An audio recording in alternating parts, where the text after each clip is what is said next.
The following program contains scenes and language of a frank and explicit nature. Viewer discretion is advised. In 5, 4, 3, 2, live now. Oh my God, I don't know what you're talking about. Hey, buddy, you want you. Every Tues listening. Like trash.radio.com. For the best of the business. Say it so much. Wrestling fans who are radio land, listen to Sports Salaries and talkradio.com. Every Tues from 7 to 10 o'clock. Hear guys like myself, the review Gannon, Dan, Kimmel.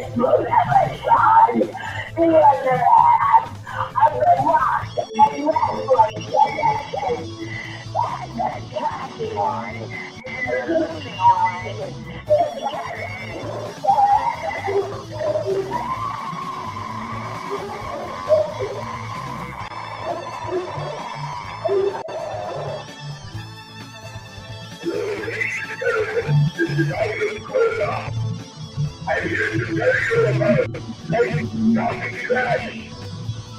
The trash, tell us your tale. Do it your guys, you got to listen to it. It's the best around the place in town. I'm David Seattle, one half of the world and taking the world order to the zone. If you know what the creator of the trash talking radio, or now. Everybody, you're watching Trash Talk Radio. This is all about it. That's it. This is Trash Talk Radio. This is my show, and you better watch because what's there to do? All those brand new Trash Talk Radio. On you.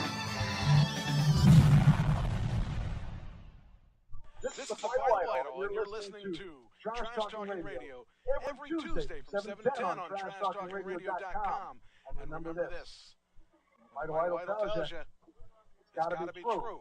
And when it's on the internet, it's gotta be real. It's Trash Talking Radio every Tuesday from 7 to 10. I am the top of pop, the king of swing, the international rock star way above par, the host with the most, Mr. Tuesday Night, the vital idol, Classy Mike Trash, and thank you very much.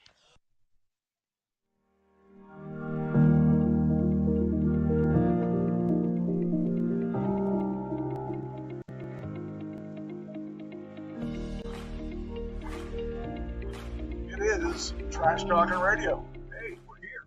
We're live, and we got everything kind of working so far, and no issues so far.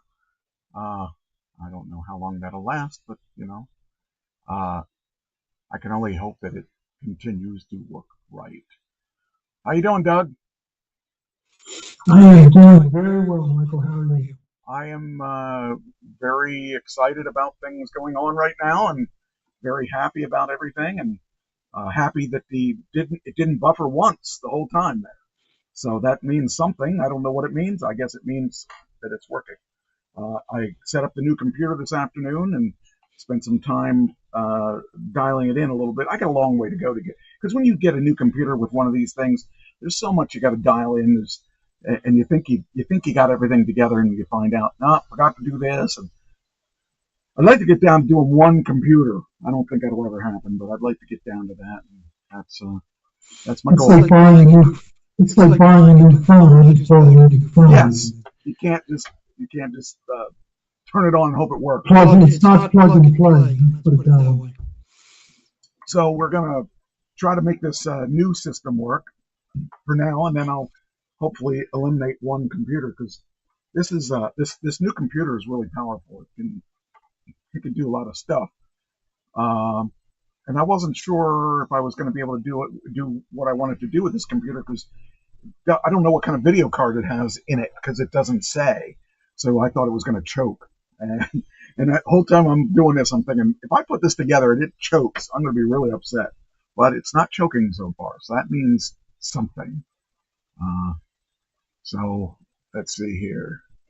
Checking to make sure all the stream. I'm running 3 streams tonight, just seeing how far we can push this thing. So, a normal person would just try to get it to work with 1, and then go to 2, and then go to 3. Not me. It's crazy. But I had a crazy weekend. What'd you do this weekend? Basically, Saturday I did nothing. I took the day off and just vegged. But Sunday I had my typical Sunday routine of going to 2 church services and teaching celebratory recovery and counseling. And I don't get to watch much football. I had busy Sundays. Yeah, I get it. Yeah. Well, I wish I would have had that, but you know what? Maybe I don't wish I would. Didn't. I had a good weekend. I had a crazy weekend, and it's going to get crazier this week. But next week it'll be crazy again. Then the following week I actually can breathe. And then the following week after that it gets crazy again. And then the following week after that it gets crazy again. My November should be quiet, I think. I don't know. It's just no. We're gonna have a friend. Okay, so where do I start? Well, let me ask you a question. Would you be happy if it wasn't crazy? No. I'd be happy for about 2 hours. Then I'm like, I'll be looking around. Like today, I didn't do as much on writing the show because I got a lot of stuff from before, and I just looked for important stuff, and I didn't see a whole lot of really good stuff. But I got a lot. We have enough stuff to do it. Plus, we have the stuff from last week. We're going to do something really crazy. We're going to try to do the RIPs from last week that we were choking. And this is going to be the big test because if it doesn't choke now, we know we're on the right path. And also, I got the 9/11 tribute we can play, and it'll probably play this time. So that's the scary part is that if all this stuff works the way I expect it to work, I mean, I went years without any buffering problems, but I think I found one of the problems is that I have too much stuff on this poor notebook. It's not made to do what I'm doing. And as I progressed with this show, I added more and more stuff. And this poor notebook is not meant to do what we're doing with it. So I feel bad for this notebook, but yet, that's what it does what it should do. I mean, when I'm told to do it, I got to do it. And so, what do you think we should do first? You want to do the RIPs? Okay, yeah, we'll do that because I got 3 of those, and I really think that they're really important that these particular ones are really good. I mean, not really. I don't mean really good as in I didn't want them to die, but they're really important people to me. And actually, a lot of the people will say if I just told them the names, they wouldn't know who they were, or wouldn't know who 2 of them were. And but when I say who they were with, they'll know immediately. So do you know who they are, right? I told you, right? Okay. All right. Well, we'll start with the other 2. Let me pull them up here. Make sure this all. I didn't even look to see if this stuff. Yeah, good. I didn't even check to see if they came up. Oh yeah, we had them on that special thing though. All right, hold on. Don't play that. Nobody told you to play. All right, now we're back into that, and then we go to here. Oh, that's not good. Well, that was the pick of the day. It's not there anymore. What happened to my pick of the day? Oh, that's sad. Well, I gotta look for it then, because the pick of the day was pretty good. See if I can pick that back out again. Hold on. Oh, that's got to be your dog, not mine. That's my dog. I was gonna say I looked around. I was checking to make sure they weren't down here. Okay, here we go. I got this one picture that is kind of cool because I don't usually do. Wait a minute, here we go. Better come up. There we go. How you like that? This is a poster from our show. That's one of the many. You don't have me up on the screen, Mike. Oh, did I forget to turn that on? Oh, okay. Sorry. Hold on. You forgot to share. You forgot to say something. Well, I was going to say something, but we were talking. So okay, how about that? There we go. Okay, I got it. Yeah, we got things going now. We got things happening now.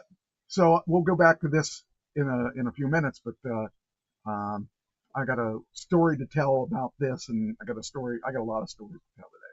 So, all right, we're gonna do the first RIP, which is, his name is Mark Volman, and you probably don't know him by name, but I know you know him by what he's known for. Mark Volman, joyful voice of Happy Together and co-founder of the Turtles, dies at 78. Born April 19, 1947. Died September 5, 2025. Mark Volman, the exuberant singer whose high-pitched harmonies and infectious energy propelled the Turtles to fame with their 1967 #1 hit Happy Together, died on September 5, 2025 in Nashville. He was 78. Volman's publicist, Amy Van Eyden, confirmed the death, attributing it to complications from a blood disease following a brief illness. Volman had been living with Lewy body dementia since 2020, a condition that progressively affected his mobility and cognition, but never dimmed his spirit, as friends and family noted in tributes pouring in after his passing. Born on April 19, 1947 in Los Angeles, Volman grew up in the suburb of Westchester, where his love for music blossomed early. As a teenager in junior high, he picked up the harmonica. But it was in high school at Westchester High that he met his lifelong musical partner, Howard Kaylan. The two bonded over a shared passion for doo-wop and rock and roll, forming their first band, the Night Riders, and later evolving into Crossfires, a surf rock group that gigged around Southern California. By 1965, they had rebranded as the Turtles, signing with White Whale Records and shifting to a more pop-oriented sound that captured the sunny optimism of the era. Volman's career spanned over 5 decades, marked by chart-topping success, avant-garde experimentation, and a knack for reinvention. With the Turtles, he and Kaylan co-led the band as dual vocalists, delivering a string of hits that defined 60s pop rock. Their breakthrough being with You Baby in 1965, but it was Happy Together, written by Gary Bonner and Alan Gordon, that catapulted them to superstardom. Released in 1967, the song's whimsical lyrics, "Imagine me and you, I do. I think about you day and night, is only right." And Volman's soaring falsetto made it an instant classic, topping the Billboard Hot 100 for 3 weeks and selling millions worldwide. Other Turtle smashes followed, including Eleanor, a playful number 6 hit co-written by the band as a send-up of their own formula, You Showed Me, number 3, and Love Is All Around, number 7. The band's 6 gold singles and 2 gold albums cemented their status as one of the era's most beloved acts, blending bubblegum pop with sophisticated harmonies. But Volman's journey took a wild turn after the Turtles disbanded in 1970 amid legal battles with their label. Unable to use their real names due to contractual issues, Volman and Kaylan reinvented themselves as Flo and Eddie. Kaylan as Flo, short for Fluorescent Leotard, and Volman as Eddie, or his middle name, Edward.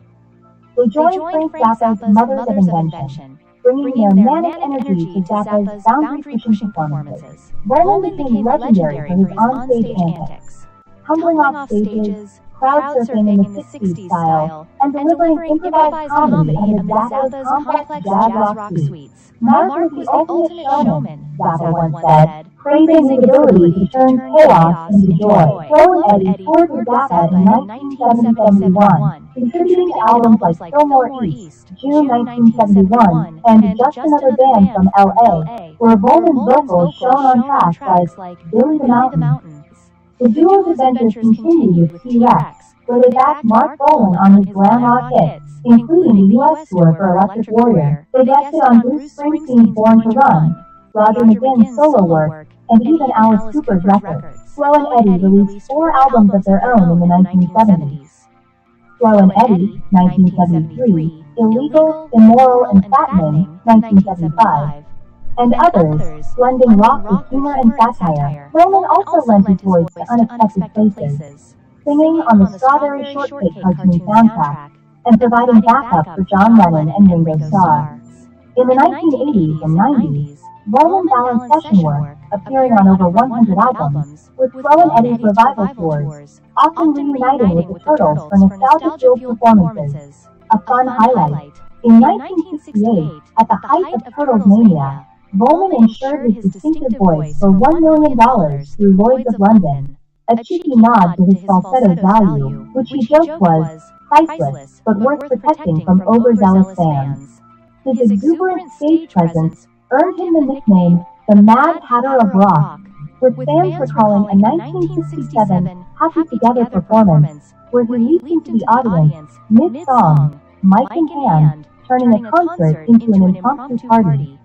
As Flo and Eddie wound down in the 2000s, Bowman turned to education, earning a bachelor's degree in 1997 and an MFA in 1999. He became Professor Flo, teaching music business courses at colleges like Belmont University in Nashville, where he mentored young artists on the industry's pitfalls, drawing from his own lawsuits against White Whale. In 2023, he published his memoir Happy Forever, a rollicking account of his life that captured his irreverent humor and gratitude for a career that outlasted trends.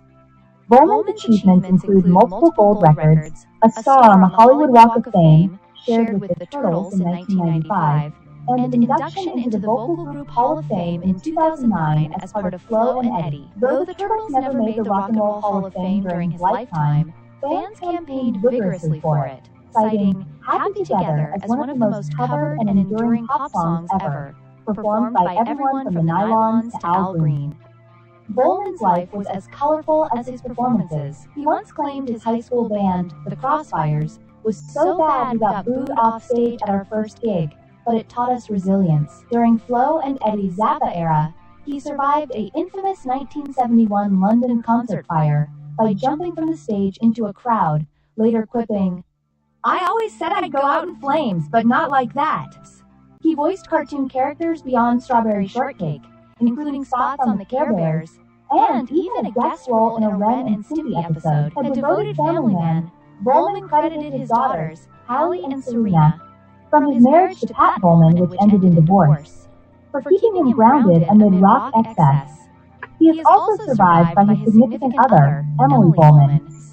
In his final years, despite dementia's toll, Bowman remained active, attending Turtles reunions and sharing stories online. "Music was my happy place," he wrote in Happy Forever. And damn, it made a lot of people happy too. Tributes from peers like Kaylin, "My Brother in Harmony, Gone Too Soon," and Springsteen, "A Voice That Lit Up the Room," underscore his impact. Bowman's legacy, a reminder that rock, mean, roll, thrives on joy, not just riffs, and that Happy Together will echo forever. There you go. Did you know they were Flo and Eddie? No, and I had no sound. Like I didn't want to talk during. Oh, you didn't have any sound at all? Oh, that sucks. I didn't have any sound at all. But no, I had no idea. Okay. Well, it went. I know that the sound worked because I'm watching the meters in the new computer, and the sound was working for them. But to you, it was not, unfortunately.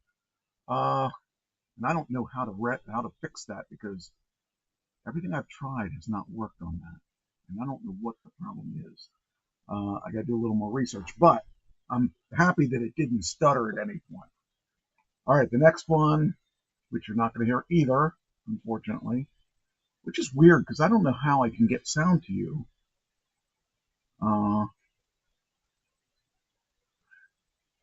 You know what?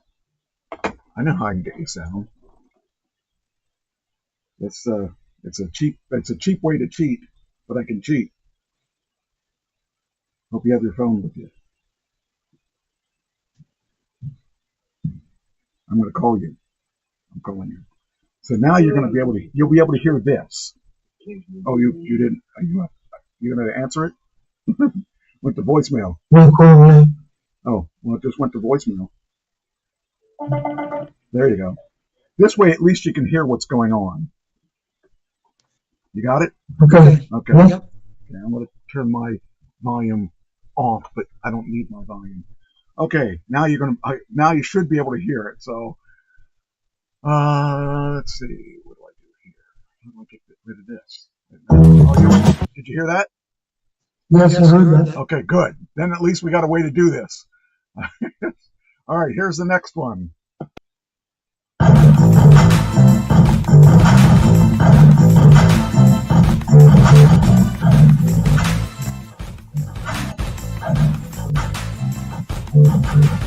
Rick Davies, Supertramp co-founder and voice of Goodbye Stranger, dies at 81.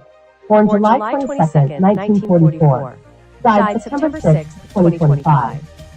Rick Davies, the soulful singer, keyboardist, and co-founder of the British rock band Supertramp, whose distinctive Wurlitzer piano riff and raspy baritone defined hits like Goodbye Stranger and Bloody Well Right, died on September 6, 2025 at his home in Long Island. He was 81. The cause was complications from multiple myeloma, a blood cancer he had battled for over a decade, according to a statement from the band. Born Richard Davies on July 22, 1944, in Swindon, Wiltshire, England, to Betty, a hairdresser, and Dick, a merchant seaman, Davies discovered music early. His mother noted, music was the only thing he was any good at school. At age 8, a second-hand radiogram with Gene Krupa's Drummin' Man sparked a lifelong passion for jazz, blues, and rock, non-roll. By 12, he was a snare drummer in the British Railway Staff Association Brass and Silver Jubilee Band, honing his rhythmic instincts. Davies' musical journey began in earnest in 1962 with Rick's Blues, a local band, followed by the Lonely Ones in 1966. The pivotal moment came in 1969 when he placed an ad in Melody Maker for Good Musicians, answered by Roger Hodgson. Together, they formed Supertramp, named after W.H. Davies' 1908 book, The Autobiography of a Supertramp. The band's early albums, Supertramp, 1970, and Indelibly Stamped, 1971, gained modest attention, with the latter's topless cover art outshining its commercial impact. The breakthrough arrived with 1974's Crime of the Century, a progressive rock masterpiece. Davies' compositions, including Bloody Well Right and the title track, showcased his rhythmic blues piano and cynical lyrics, contrasting Hodgson's ethereal tenor. The album's success marked Supertramp as a major force. Their 1979 album Breakfast in America became a global phenomenon, selling over 20 million copies, topping charts in the U.S. and Canada, and earning 2 Grammy Awards with an Album of the Year nomination. Davies' standout tracks included Goodbye Stranger and Take the Long Way Home, blending soulful vocals with his signature Wurlitzer sound. After Hodgson's departure in 1983, Davies became Supertramp's sole frontman, leading the band through albums like Brother Where You Bound, 1985, and Free as a Bird, 1987. He revived the band in 1996, touring until 2012. With their final performance in Madrid, Davies was the only constant member across all 11 studio albums, a testament to his dedication. In later years, health challenges curtailed touring, but he performed locally as Ricky and the Rockets, delighting hometown crowds. Davies' songwriting and keyboard work left an indelible mark on rock music. His hits, including Crime of the Century, Rudy, Ain't Nobody But Me, and Cannonball, blended progressive rock's complexity with pop accessibility. Breakfast in America remains one of the best-selling albums of 1979, trailing only Pink Floyd, the Bee Gees, and Michael Jackson. Supertramp earned 6 platinum and gold certifications, with Davies' Wurlitzer becoming a sonic hallmark. Though not inducted into the Rock and Roll Hall of Fame, the band's influence endures, with covers and samples by artists like Gym Class Heroes, 2006's Cupid's Chokehold, sampling Breakfast in America. Davies' early drumming obsession shaped his piano style, which he described as playing the keys like a drum kit, a quirky highlight. In the 1970s, he once performed Goodbye Stranger in a Superman cape at a London show, earning cheers for his rare stage theatrics. Known for his dry humor, he quipped about Indelibly Stamped's controversial cover. The art got more attention than the music, but at least it got noticed. Offstage, Davies was a devoted husband to Sue Davies, his wife of over 50 years, whom he credited for grounding him through fame's chaos. He was also an avid sailor, often retreating to his boat to escape the music industry's pressures. Despite his cancer diagnosis, Davies remained resilient, performing when able and mentoring younger musicians. Tributes from peers like composer Barry McCreary, who called him a cornerstone of rock's golden era, flooded social media after his death. Davies' legacy lives on in Supertramp's timeless catalog, with fans still singing along to Give a Little Bit and The Logical Song. As the band stated, great songs never die, they live on. Davies is survived by his wife, Sue. His warmth, resilience, and unmistakable sound will echo in rock history forever. All right. Did you hear that one? Yeah, I heard the whole thing. Good. You know, one of the things that impressed me, 50 years of marriage. Oh, yeah. That's crazy. That's. I can't imagine being with that. I can't imagine being with myself for 50 years, let alone another person. But, yeah, that's good. No, but as a rocker, that's impressive. Yeah, absolutely. So that was good. I'm glad that one worked. Okay, now let's try the third one. Oh. Stop. There you go. And here's the one that I think more people, more of our audience will know. My sister told me that the stream didn't work, but it was on another place other than our normal place.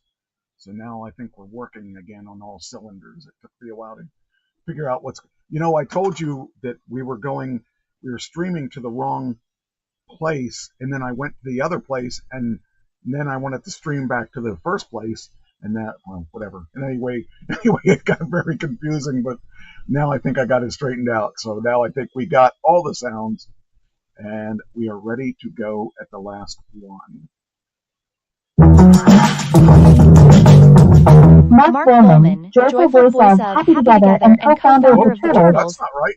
Hold on, we did that one. Darn it. Okay, hold on. That wasn't what it was supposed to be. It was supposed to be. Yeah, it says Robert Redford. What the crap? Okay, well, I got to do it the other way then. All right. So we'll go back to we'll go to Robert Redford this way.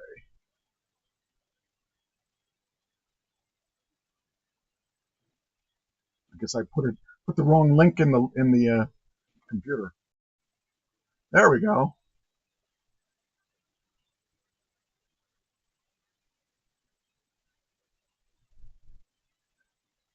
Obituary, Robert Redford, 1936 to 2025. Robert Redford, the iconic actor, director, producer, and champion of independent cinema, passed away on September 16, 2025, at the age of 89. He died at his home in Sundance, Utah, surrounded by family and loved ones. Career highlights and achievements. Rise to stardom. Redford became a leading man in the 1960s and 70s. Known for roles in Butch Cassidy and The Sundance Kid, The Sting, The Way We Were, All the President's Men, and The Electric Horseman. Directing success. He won the Oscar for Best Director for Ordinary People, 1980, his directorial breakthrough. Independent film advocacy. He founded the Sundance Institute and the Sundance Film Festival, which became a major platform for independent filmmakers. Awards and honors. Over his life, he accrued numerous honors, including Academy Awards, Golden Globes, the Screen Actors Guild Life Achievement Award, the Presidential Medal of Freedom, Kennedy Center Honors, honorary awards, and more. Versatility as a performer. He balanced romantic leads, dramas, political tinged roles, and more physically demanding or character-driven roles. From rugged outdoorsman parts, Jeremiah Johnson, to complex moral tales, All the President's Men, to quieter films later in life. Personal life and legacy birth, and early life, born Charles Robert Redford Jr. on August 18, 1936, in Santa Monica, California. Marriages and family. He was married twice. First to Lola Van Wagenen, married 1958, divorced 1985. With whom he had 4 children, 2 predeceased him. Later, he married painter Sybil Saggers in 2009. Environmental and social activism. He was well known for his environmental advocacy, preservation work, and philanthropic efforts. Also heavily involved in promoting independent film through Sundance. Fun/interesting facts. Redford once was considered for the graduate's lead role, which went to Dustin Hoffman, but he, quote, didn't feel he could play a socially awkward character well.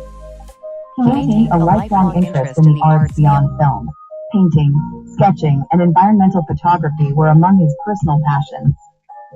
Even in his later years, after announcing semi-retirement, he made comebacks, taking on roles that challenged him. For example, All Is Lost, 2013, where he was nearly the only cast member. He loved his home in Sundance, Utah, pulling away from the glitz of Hollywood to create a space for creativity and independent voice. Robert Redford's legacy spans front-of-camera stardom and behind-the-scenes activism for independent film. He was more than just a face on screens worldwide. He was an institution. His artistic grace, commitment to craft, and willingness to use his success to uplift others will be remembered long after his final curtain. All right, there we go. What do you think? I think it's a big loss. Yeah. He especially to independent guys. He spent all his time trying to help the independent, the small guys like me. And I find him. He was very important to people like me. So hopefully we'll find someone who will continue his work. But because of him, I mean, everyone's heard of Sundance. They may not know what it is, but they've all heard of it, and it was because of him. Him and De Niro has his too. His is called freaking name. What's his called? He's Redford is basically the West Coast, and then De Niro's the East Coast version of it. But anyway, yeah. They're important people. They take care of the smaller people like me.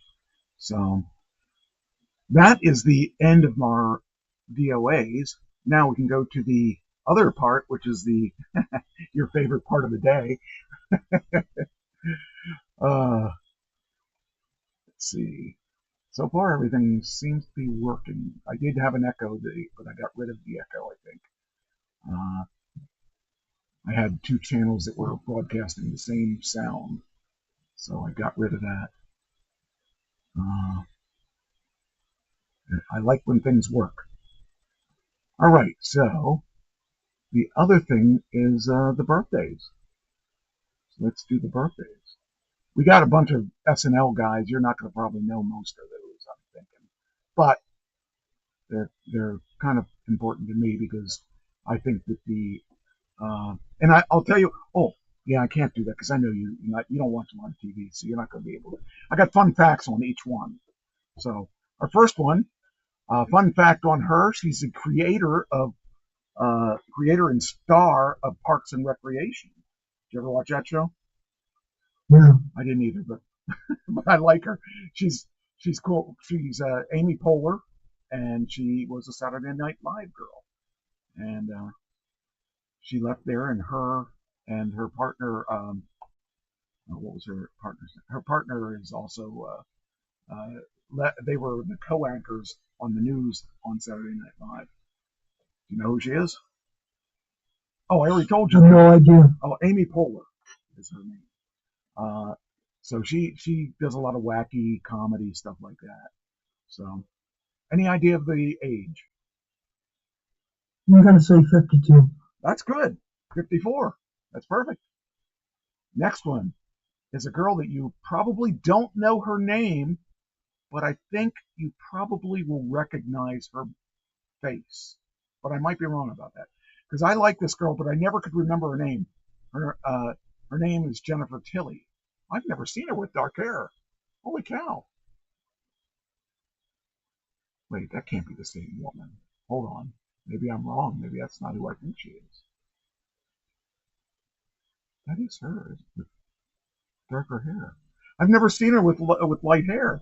Every time I've seen her, she's had blonde. There's one picture in there with her blonde. Yeah, I mean, I was like thinking every picture I've ever.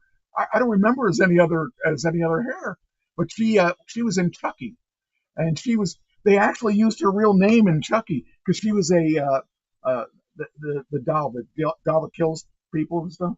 So she used her own name in that, and she was and the evil Chucky invaded her body and invaded her mind, and she took and she became a killer in that. It was just funny because she was playing herself the whole time. But yeah, she's funny. I like her a lot. I don't know if you probably don't know how old she is because you can't really tell with these pictures because none of these pictures really reflect what she looks like now.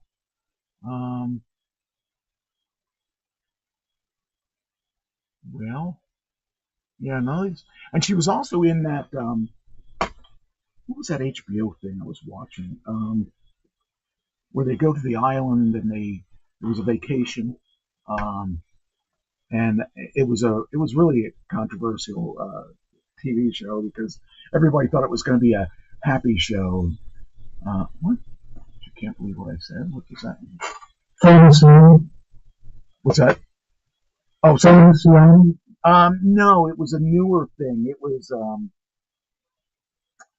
oh wow, okay, and I saw all 3 seasons, and I can't think of the name of the show. Wait a minute, it's well, since we're let's just here we go, TV shows. Well, you didn't. Oh, you just told me pictures of the TV shows. I want you to tell me what the TV show was that she was on. It was what are we doing here? Come on, give me what I want. Oh, I don't want to do these things. Don't give me these things that I gotta tell you what the. I want to just tell me. Infertility. Oh, come on. Don't do this to me. I don't want to do that. It's getting on my nerves here. All I gotta do is just answer my question. I want to know what you did. Okay, let's see here.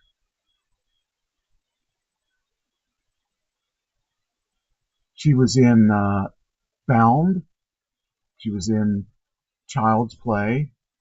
And she's also a professional poker player and a World Series of Poker bracelet winner. I don't know if that's, I guess that must be good, I guess.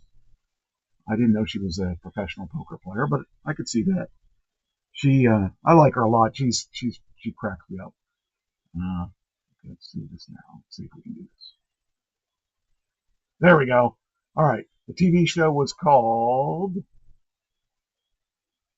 Oh, come on. Where is the TV show? What is she famous for? She's famous for all kinds of things.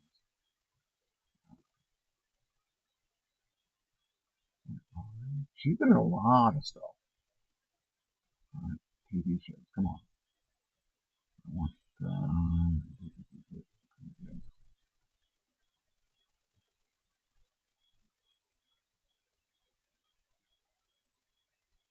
All right. Where's it at? This is getting crazy. Usually, I usually know this stuff, and now I can't remember her. With that show, and I watched that show. Here we go. IMDb. That'll tell me. I like her with dark hair. I never saw her with dark hair before. Huh. That's crazy.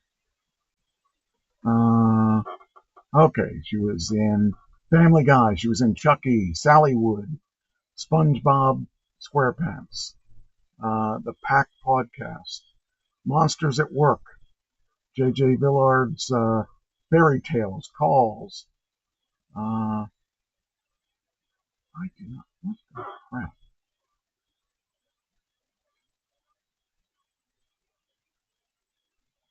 What HBO series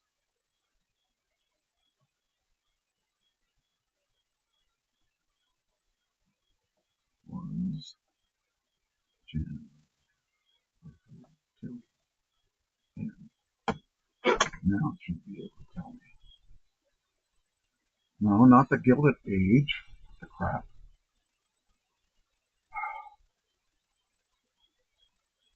Okay. I cannot believe that I can't remember. Christine should know. She should. Doug has a reverberation. Doug, stop reverbing. I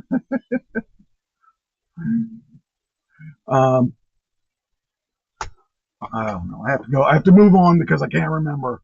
I'm kicking myself already because I'm not remembering. All right, next person. You might know him. He is Mickey Rourke. He's changed a lot over the years too. Well, he has changed. He looks bad now. I mean, he was in The Wrestler. He was in the movie The Wrestler, and actually, I auditioned for that movie, and I didn't get in, unfortunately, but I still auditioned for it. But I would have liked to have been in that movie because that would have been really right down my alley. Anyway, he's a lot older than you would. Well, he might be a lot older than you would think. I guess 71. Perfect. He's 73. Okay, Molly Shannon. She was also in Saturday Night Live. I'm going to bring her up here. She was in Saturday Night Live around the same time that Amy Poehler was. She's done a lot of legit acting and not necessarily all comedy. Most of the stuff we saw Amy Poehler in was comedy. All right, I'm going to say 62. You're off by about... No, wait. Who is this? Molly Shannon. Oh, wait. You're right. 61. 61. That's good. You're doing good today. You're only off by like a year or two. Next, I don't think you're going to know this guy because I'm not really... I think he's one of the Jonas Brothers. Nick Jonas. Pretty sure he's a Jonas brother. 47. Wow, you're really good today. What did you take your pills or something? What's going on here? You've never been this accurate. Never. Never. And just to tell people, he does not know who's coming up. When I tell him these things, he does not know. He's 33, so that's pretty good. Ed Begley Jr. Do you know who he is? Yeah. Oh, yeah, I've seen him. I forget which show it was. He was a doctor in one of the shows. 65. He is 76. So first one you didn't get within the 5, but that's not bad. You've been doing pretty good today. The next one is hold on, let me get rid of these ones we don't need anymore. Jada Pinkett Smith, which is what's his name's wife. I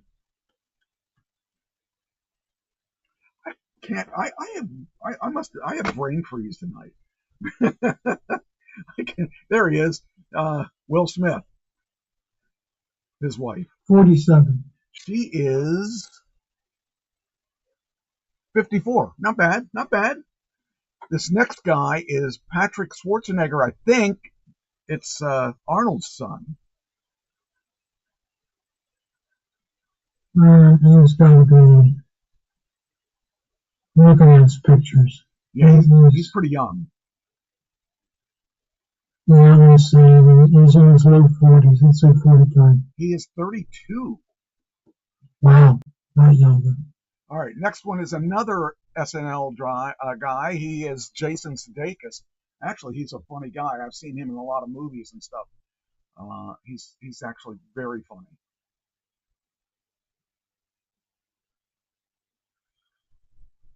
I'm going to say he's in his early 50s. Let's say 54. 50 exactly. Did you ever watch Whose Line Is It Anyway? Yeah. Oh, that's who she is. She's very, very hot. Yeah, she is. Her name's Aisha Tyler. Aisha Tyler. And she's pretty funny on that show. She's a host, but she gets involved in some of the skits, which is pretty funny. 42. She's 55. She's aging well. 55. She looks pretty good. She really is aging well, because I love that show. I watch that show regularly. We got another SNL guy, Jimmy Fallon. Jimmy's got to be 50. He is 51. Ding, ding, ding. Next, we got Sherry O'Terry. She is another SNL person. And these are all people, I guess to be on SNL, you got to be born this time of year or something. She did the Spartan Cheer. 47. She is 63.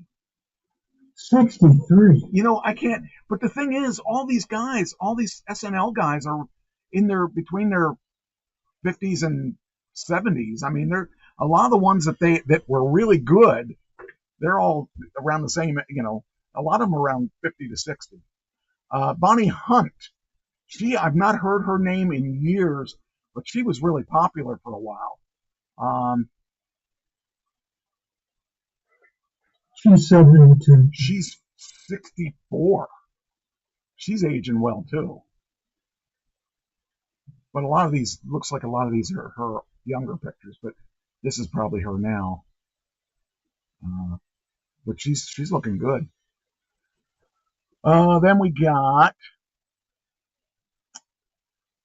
you probably don't know him, Anthony Mackie. He is the new Mr. America. Not Mr. America. What the freak is his name? Superhero. He's not Mr. America. What is his name? Oh, that drives me crazy. Hold on.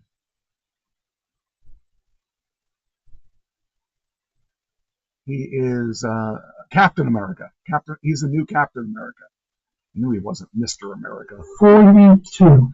He is, good, 47. Jason Alexander from the Seinfeld show. Wait a minute, I can't get trying to get his picture. There we go. Are you doing the show from LA? No, I'm not. I'm not in LA yet. I will be leaving for LA. That's the next topic. 56. 66. Wow. Well, keep in mind, when did Seinfeld stop doing it? Yeah. He's been, you know, but he's still working. He's still working pretty good, I guess. And lastly, but definitely not leastly, you may not know this guy because, you know, he's a musician. He's a small-time musician. His name is, let me see, how do you pronounce that?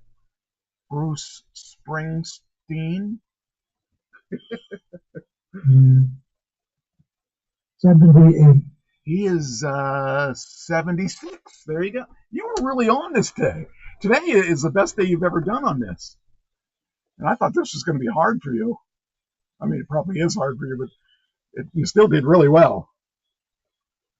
So that's it. That's all the birthday. Well, that's a lot of birthdays. We had a lot of birthdays today.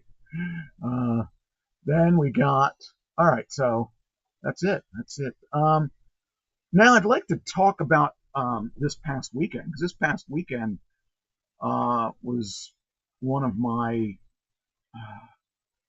benchmarks that I set. I mean, I'm really happy about it. It has a lot to do with this picture I showed you.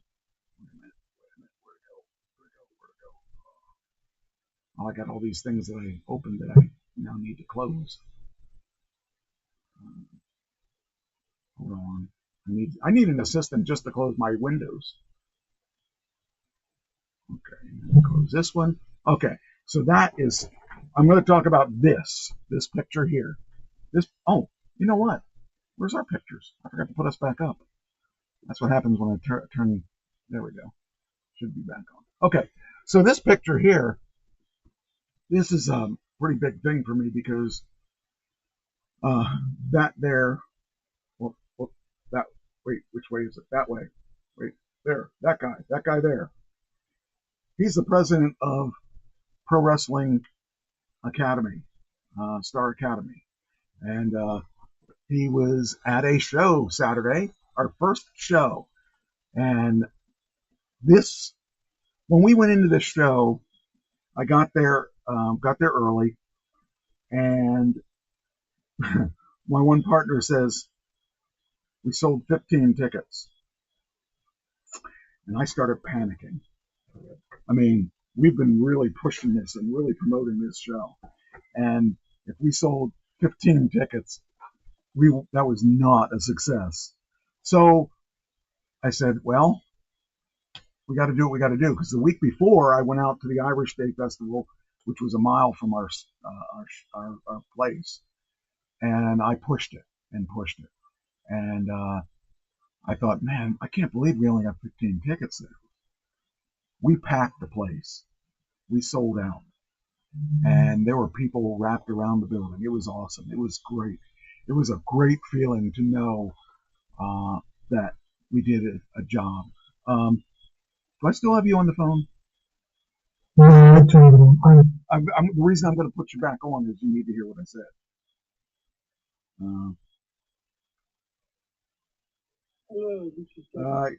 You hung up, or you didn't hang up. You didn't pick up. Let's see. Here we go. That's it. Okay. So now I'm going to play a clip of what I said at the beginning of the show. Where did I put it? Oh, there it is. Okay. Here we go.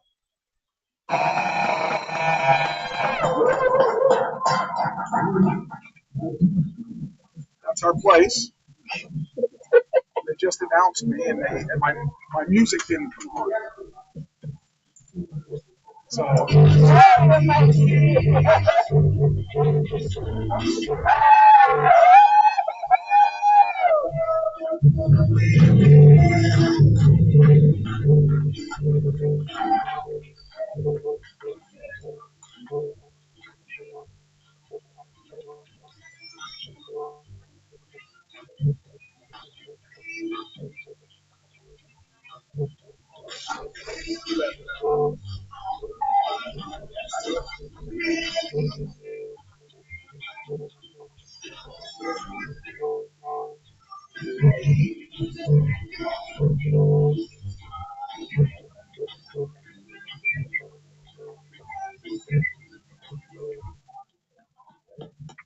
How's everyone going out there?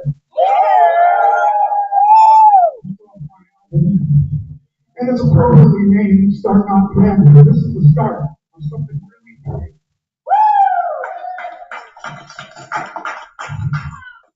I'm the president of this organization, and I can tell you I spent half my life in this ring. It's weird thinking that I'm going to be here, not in the ring, but outside the ring. First, I want to thank every one of you that came out.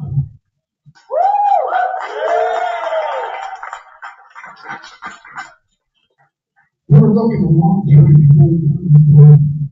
We were looking at Philly, Jersey. This is our home.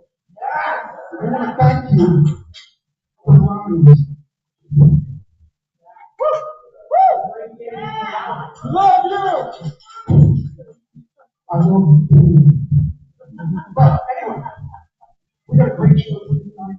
We're going to showcase two of our promotions.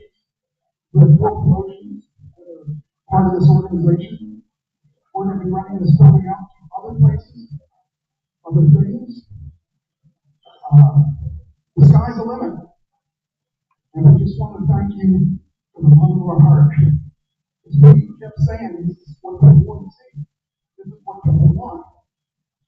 And now, Holly, that's the purpose.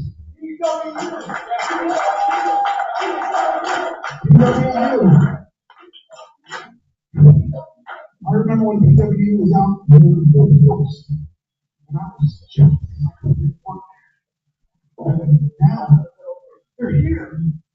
They're here for you, for me, for all the fans. And this is going to be one heck of a show. We're going to do family-friendly things, and I think everybody will. So I'm glad you're all here. I hope you're going to be strapped in and ready to see the action. I am. I'm looking forward to it. It's going to be a great time. And you can see me pretty much in the sound. So let's get on with the show. For myself, like Trash, every dedicated person who put this place together, every worker in the back, welcome, welcome, welcome to the Pro Wrestling Star Academy. This is hard to bounce off track. You think I like wearing this stuff? No. You think I should wear what I used to wear in the ring? Yes. Yes.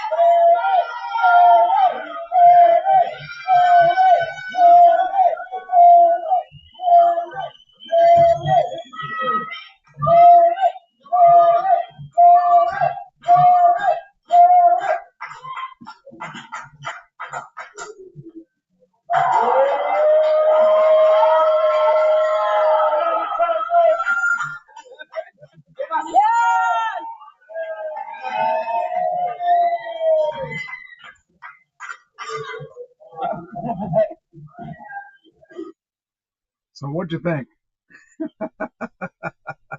That was pretty cool. I mean, they were so hot. I could have said anything. I could have said, the dog ate your mother, and they would have cheered. It was just awesome. The crowd was hot. We had people there from. Well, I had 4 people there from Florida that came up to see the show, and it just was a great crowd. They loved what they saw. We heard from the local government there. The local government loved the fact that we brought wrestling to their town, and they are excited and willing to do what they can so that we can continue doing it. They just thought it was just really good to see the reactions between the people. They even actually figured out the parking situation because we filled that parking lot. They didn't expect us to fill that parking lot. They expected us to do half of the people that we had there or less. And I was scared when I got there and we only had 15 or 20 tickets sold. I thought, oh, this is horrible. I'm in trouble because, what happens now if nobody shows, But we had a really good showing, and man, I couldn't have felt better about it. The people just, man, they just did really good, and they loved it, and we could do no wrong. They popped for everything that we did. And then I commentated a little during the show. I needed something to do. I was walking around the building, and you can only walk around the building so many times. It's not that big of a building.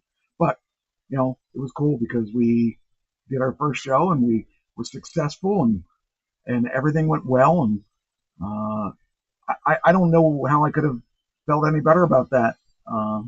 It was awesome. The next show is on the 25th on that. My next show is not this Saturday, but next Saturday. I'm playing with my band, and then I'll be playing on the 31st with the band. But our next show in the school is, I believe, the 25th. And I'm so excited about everything that's going on because, there's a lot of things going on right now that are just awesome.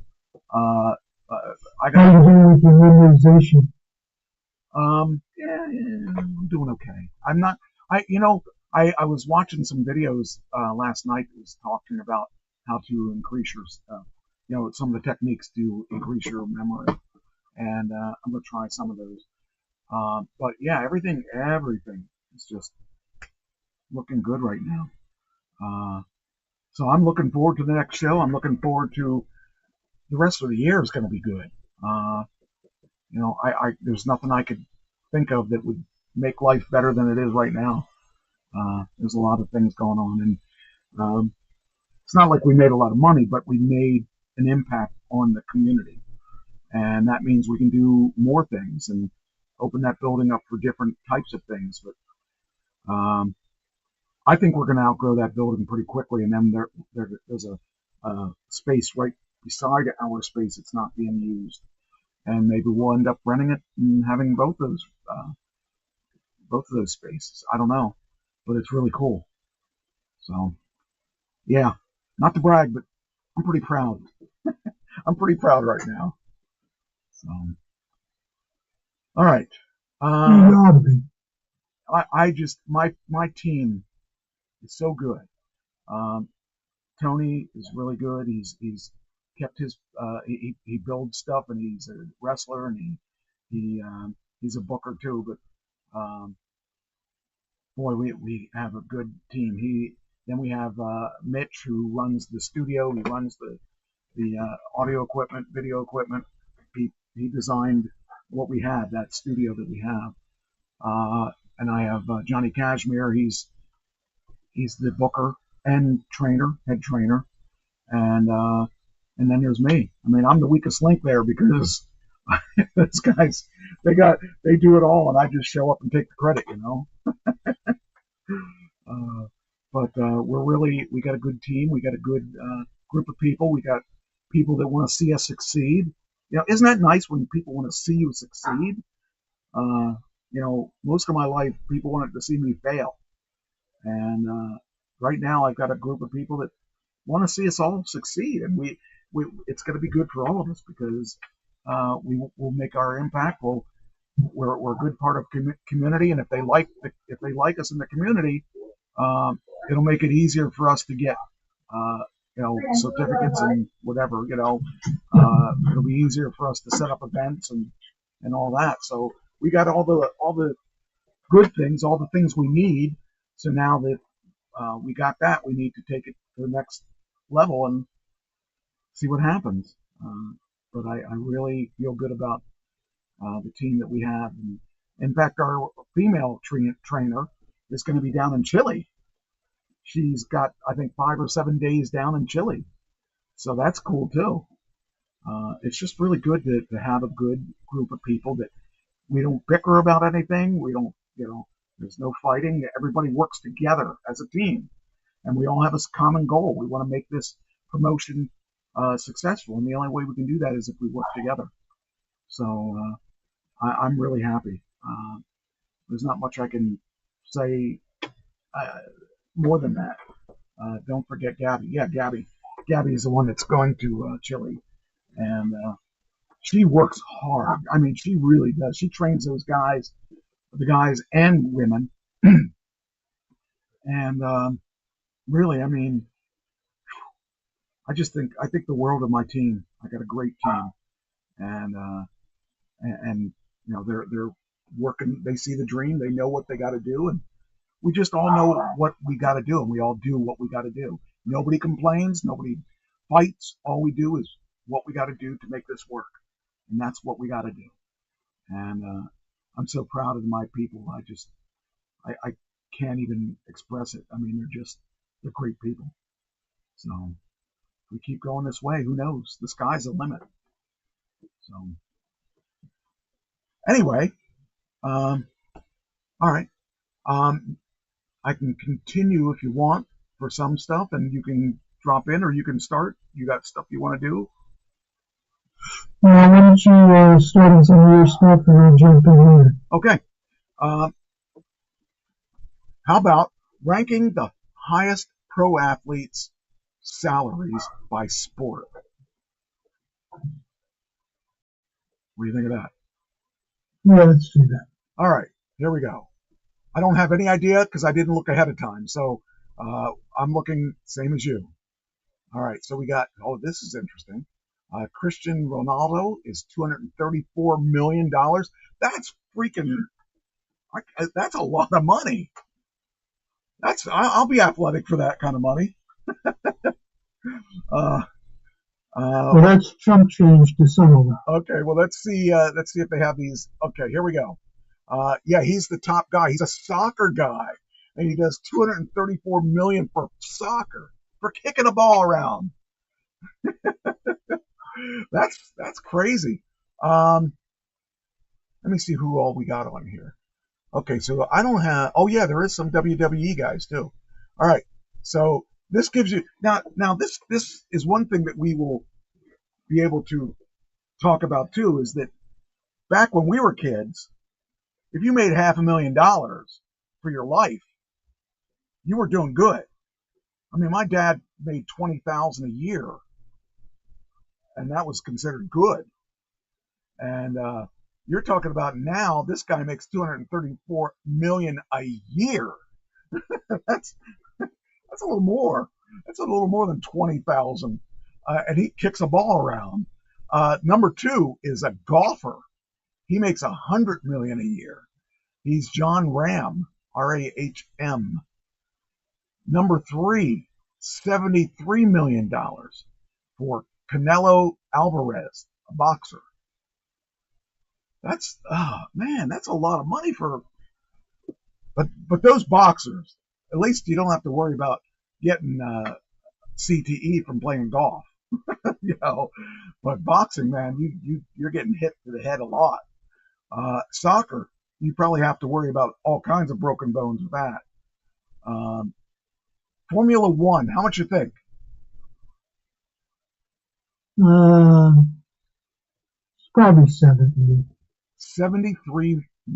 72 million for Formula One. That's crazy. How about basketball, an NBA basketball player? Who is it? It's Shai Gilgeous-Alexander. He's fine. I'd say about 65. He 71,250. 71,250, or 71,250,000.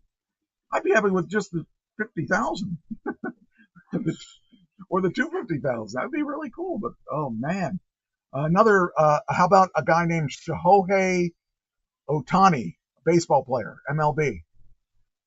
Well, he has a $700 million contract, so he's probably making 70 million a year. 70 million a year. 70 million a year. How about Dak Prescott?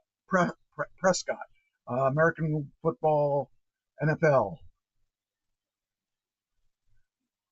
Dak is making he's making 60, I think. Yes, you're right. How about a NASCAR guy, Kyle Busch? Probably 53, 54. No, it drops from 60 million for this Prescott guy to 16.9. So that's a big difference between NASCAR and NFL football. He did, what did I say? 16.9. So Roman Reigns, pro wrestling. 12. 15. Fabio Quartararo. He's a Moto GP. And just a hint, this is all in order, so you know it's not going to be 234 million. I have no idea. Probably 10. 14. 14. Okay. Ice hockey. Leon Draisaitl. He's probably around. If the other guy's making 14, he's probably around 14 too. He is 14. We'll do a couple more. Oh geez, maybe I should have quit while I'm ahead. I can't pronounce his name. Tadej Pogacar. He's a cycling guy.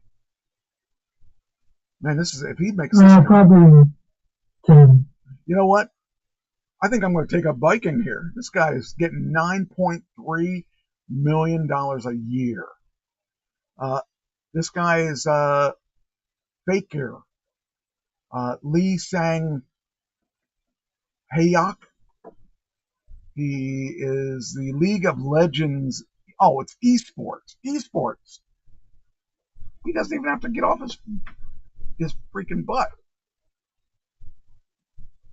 6. He got $6 million. I'm going to start playing video games if he can get that kind of money. Trieste looks like, I can't see if that's Liler. Cricket. Yeah, so you're not going to know this because you don't watch. Yeah, you don't watch cricket. No idea. Yeah, well, his is $3 million. Nikola Karabatic, handball. Handball? Really? Handball. Handball. 2.1. Yeah. 2 million. Owen Farrell, rugby union. I don't know what that means. He's a rugby player. I can't imagine him making more than 2.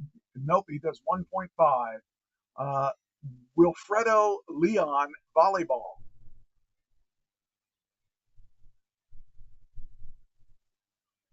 1.2.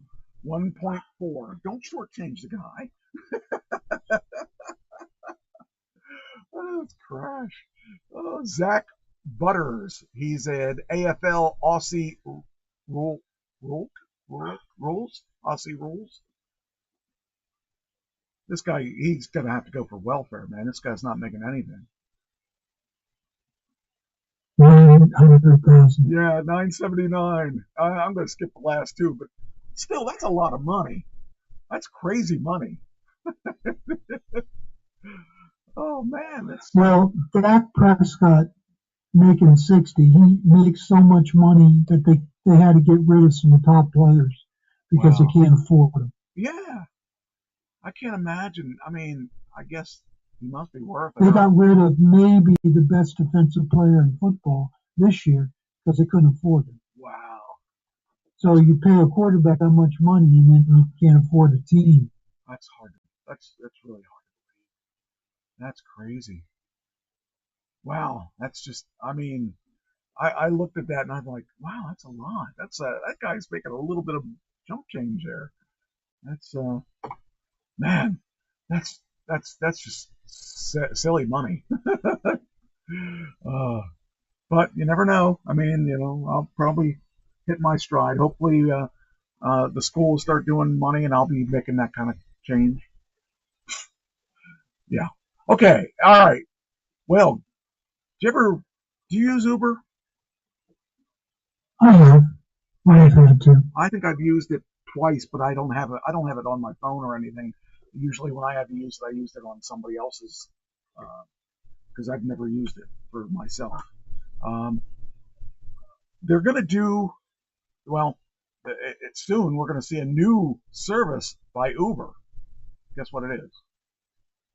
Food delivery? How about helicopter rides? You can book a Blade helicopter on Uber in the U.S. That's beginning 2026. Wow, it says here, currently Space on Blade's helicopters at the airport start at $195 per person.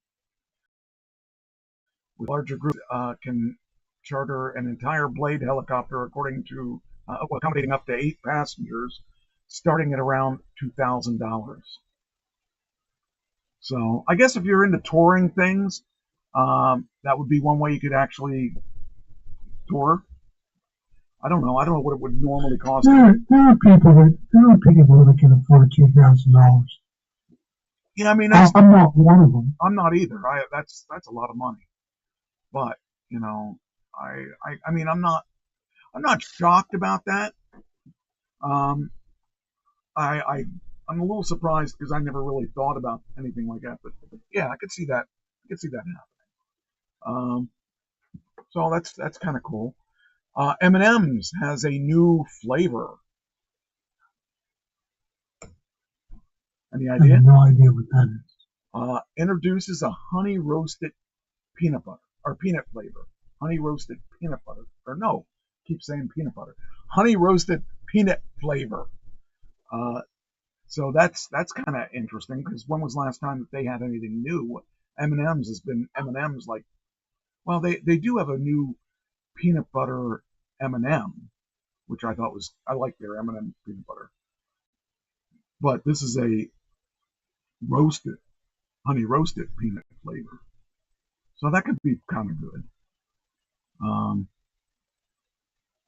I've got, they expect that starting this month, actually. It says, So actually, it already opened. They already started manufacturing them, and they're out. They're probably out for Halloween. That's probably their strategy. So that's kind of cool.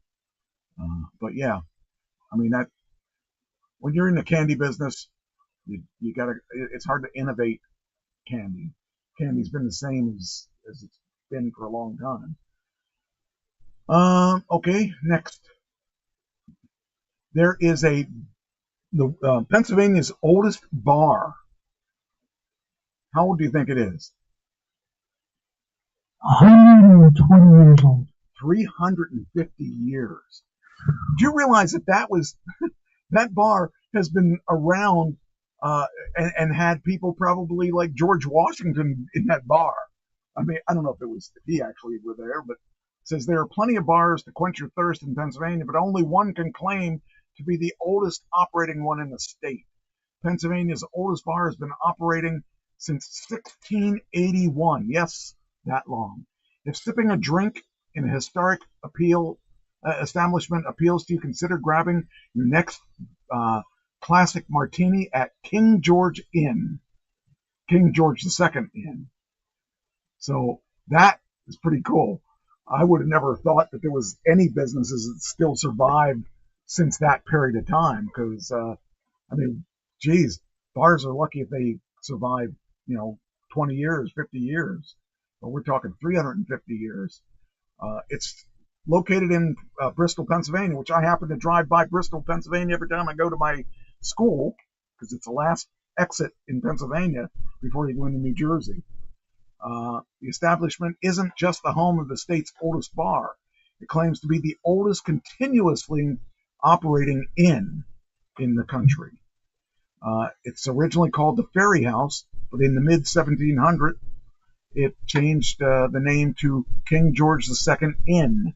As you expect from the establishment, it predates the United States. It hosted historic figures like George Washington.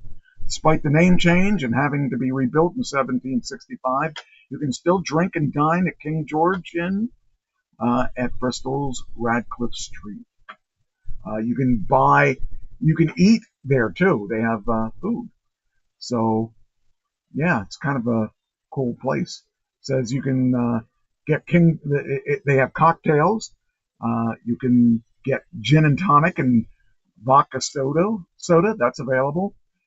Some of the signature drinks that are unmistakably modern, such as King Hibiscus Tea, which features hibiscus syrup, lemon juice, and Jim Beam bourbon. Another cocktail on the menu is Mango Splish Splash, made of muddled berries, mango pineapple vodka, Chambord, and lemonade. They also have mocktails and boast an extensive wine list. When it comes to food, there are solid options you can pair with your bar drink. You can get lobster bisque, salads, crab dip, cheesesteak spring rolls, which are fitting considering its proximity to Philadelphia.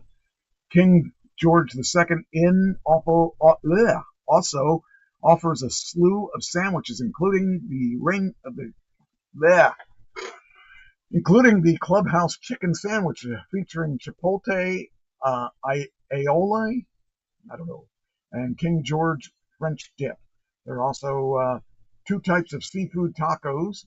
So you can get the Kobe meatloaf wrapped in bacon, the salmon Dijonese, I don't know, and blue cheese crusted filet mignon among the eatery. So there you go. There's your next place to go to eat food like it's going out of style. Did you ever wonder? Did you know there was an issue between the Verve and the Rolling Stones? I never knew that either until I read this article here. The Verve had they did this song called Bittersweet Symphony. And apparently there was a royalty issue. So it says the Rolling Stones give royalties. Stole the song? Well, Okay, after more than 20 years, the Rolling Stones and the Verve have resolved a sour dispute over the authorship of the song Bittersweet Symphony. The Verve frontman and co-founder Richard Ashcroft announced on Wednesday the situation's been laid to rest. Ashcroft explained the change as he received the Lifetime Achievement Honor. It's an Ivan Novello Award, a British prize for songwriting and composition. As of last month, Ashcroft said in his comments reported on the BBC, Mick Jagger and Keith Richards signed over their publishing for Bittersweet Symphony, which was a truly kind and magnanimous thing for them to do. I'm not really sure. Okay, it says last November, Ashcroft struck a clangingly different chord about the financial dispute in an interview with the Consequence of Sound podcast. At the time, he said, "I'm waiting for the money. Someone stole God knows how many millions of dollars off me in '97, and they've still got it." The Verve, British pop band, has broken up and reunited several times, but gave its last performance in 2008, which first became famous in '97 for the strength of Bittersweet Symphony, which became a hit in the UK and the US and across Europe. Nearly from the get-go, the tune's authorship was challenged. The Verve's lead singer, Ashcroft, wrote the lyrics, but the song's instrumental heavily leaned on a version of the Stones' The Last Time, specifically an orchestral arrangement in 1965 by Andrew Oldham Orchestra. So aside from a side project from Andrew Loog Oldham, the Stones' manager and record producer, who enlisted various session musicians and arranger David Whittaker to create symphonic versions of Stones songs. The Verve received permission from Decca, the record label that had released the orchestral album, to use a few notes on the string melody from the Andrew Oldham orchestral instrumentals in exchange for the half of the Verve's royalties on Bittersweet Symphony. But Alan Klein, who managed the Stones in the late 60s and who controlled the band's song copyrights in the 70s, sued the Verve for plagiarism shortly after Bittersweet Symphony was released, saying the younger Brits had used far more than the last time than was originally agreed upon. In '97, the Verve settled with Klein. The band gave Jagger and Richards songwriter credits on the Bittersweet Symphony and gave its publishing royalties to Abco Records, which is Klein's company. The Oldham, meanwhile, separately sued the Verve in '99 for $1.7 million in mechanical, that is, songwriter, royalties as a result of the two suits against the Verve. All royalty payments on Bittersweet Symphony went to Oldham, Jagger, and Richards for many years. It's not clear how much money that represented, but since the Verve song hit it big in 2008, Oldham joked to British magazine Uncut they had purchased a reasonably presentable watch with his share of the song. Ashcombe told BBC on Wednesday at the ceremony that he found the agreement life-affirming and that there was at least one benefit. He could watch the international soccer tournaments again. They play Bittersweet Symphony before England, and so he can sit back and watch England and finally enjoy the moment. It's just it's sad because they're all cutthroats out there. I mean, did the Rolling Stones need that money? Probably not. Did Oldham really need that money? Probably not. They just were, being pricks about it. The one hit that this band has, they didn't make any money on it.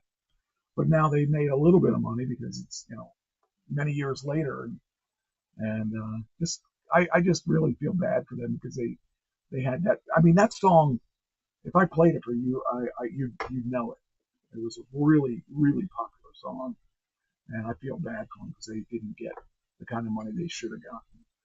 So, as sad as it is. Disney World prices have risen. How much do you think in 10 years that it's percentage? Probably 500%. Not that bad, but pretty bad. 56% in a decade. That's. I know that a family of 4 in America can't afford to go. Yeah, I believe that. Tickets cost 56% more than they did in 2014. The middle class family vacation has been stable for years, but in the last 10 years, the cost over $5,000 for a 5-night stay, family of 4, has replaced the trip out of reach for many. I mean, I've never gone on a vacation that spent $5,000 for the vacation. I mean, I'm freaking out because I'm going to LA and it's going to cost me $2,000 when it's all said and done. Between now, of course, I'm going business class, so I could have gone for a lot cheaper if I, not done business class. But I'm telling you, my legs could not stand being in a small seat for that long because I have long legs. So it definitely, the only way I could go that kind of distance is because it's an 8-hour flight. So anyway, $5,000 for a family of 4. Yeah. I mean, I'm cheap, but even if I wasn't cheap, that was expensive. Do you know where the words hot dog came from?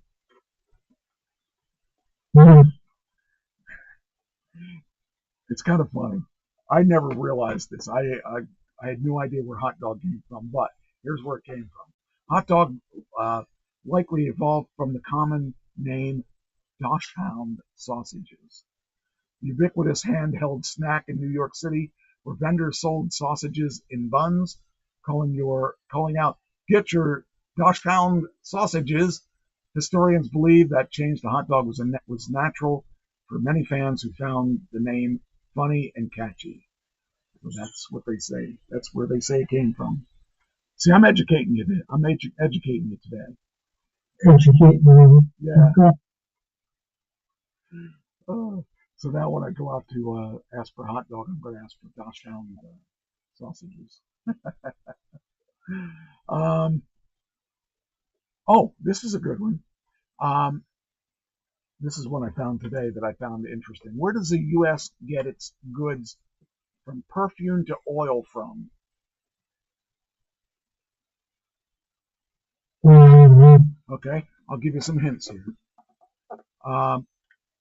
What is the name of the port of U.S. trading partner? They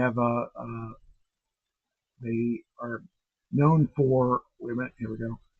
The country has a long history of dependence on this country for aircraft. In 2024, $3.2 billion worth of passenger airplanes were imported from here.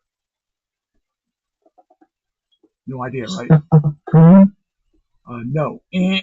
Okay. Hey, I didn't get this either, by the way. So, 50% of perfumes and a quarter of all leather handbags imported into the U.S. come from this country. 18% of America's imported cosmetics also come from here. Any idea? Same place. I had no clue. Okay, here we go. Another clue. Beyond beauty and fashion, this nation is well known for its food and wine. 38% of its U.S. wine imports, 38% of U.S. wine imports, and nearly all of its brandy imports from here. I had no clue either. It's one of these. It's Argentina, Australia, Bangladesh, Brazil, Canada, China, France, India, Ireland, Mexico, Finland, Taiwan, and Vietnam. Brazil. Try again. I don't know. France. France. I would have Well, never. known for its wine, yeah. Yeah, I would have never, ever, ever guessed France. So yeah, it's weird. But okay, so the next thing. Okay. Okay. The world's longest flight.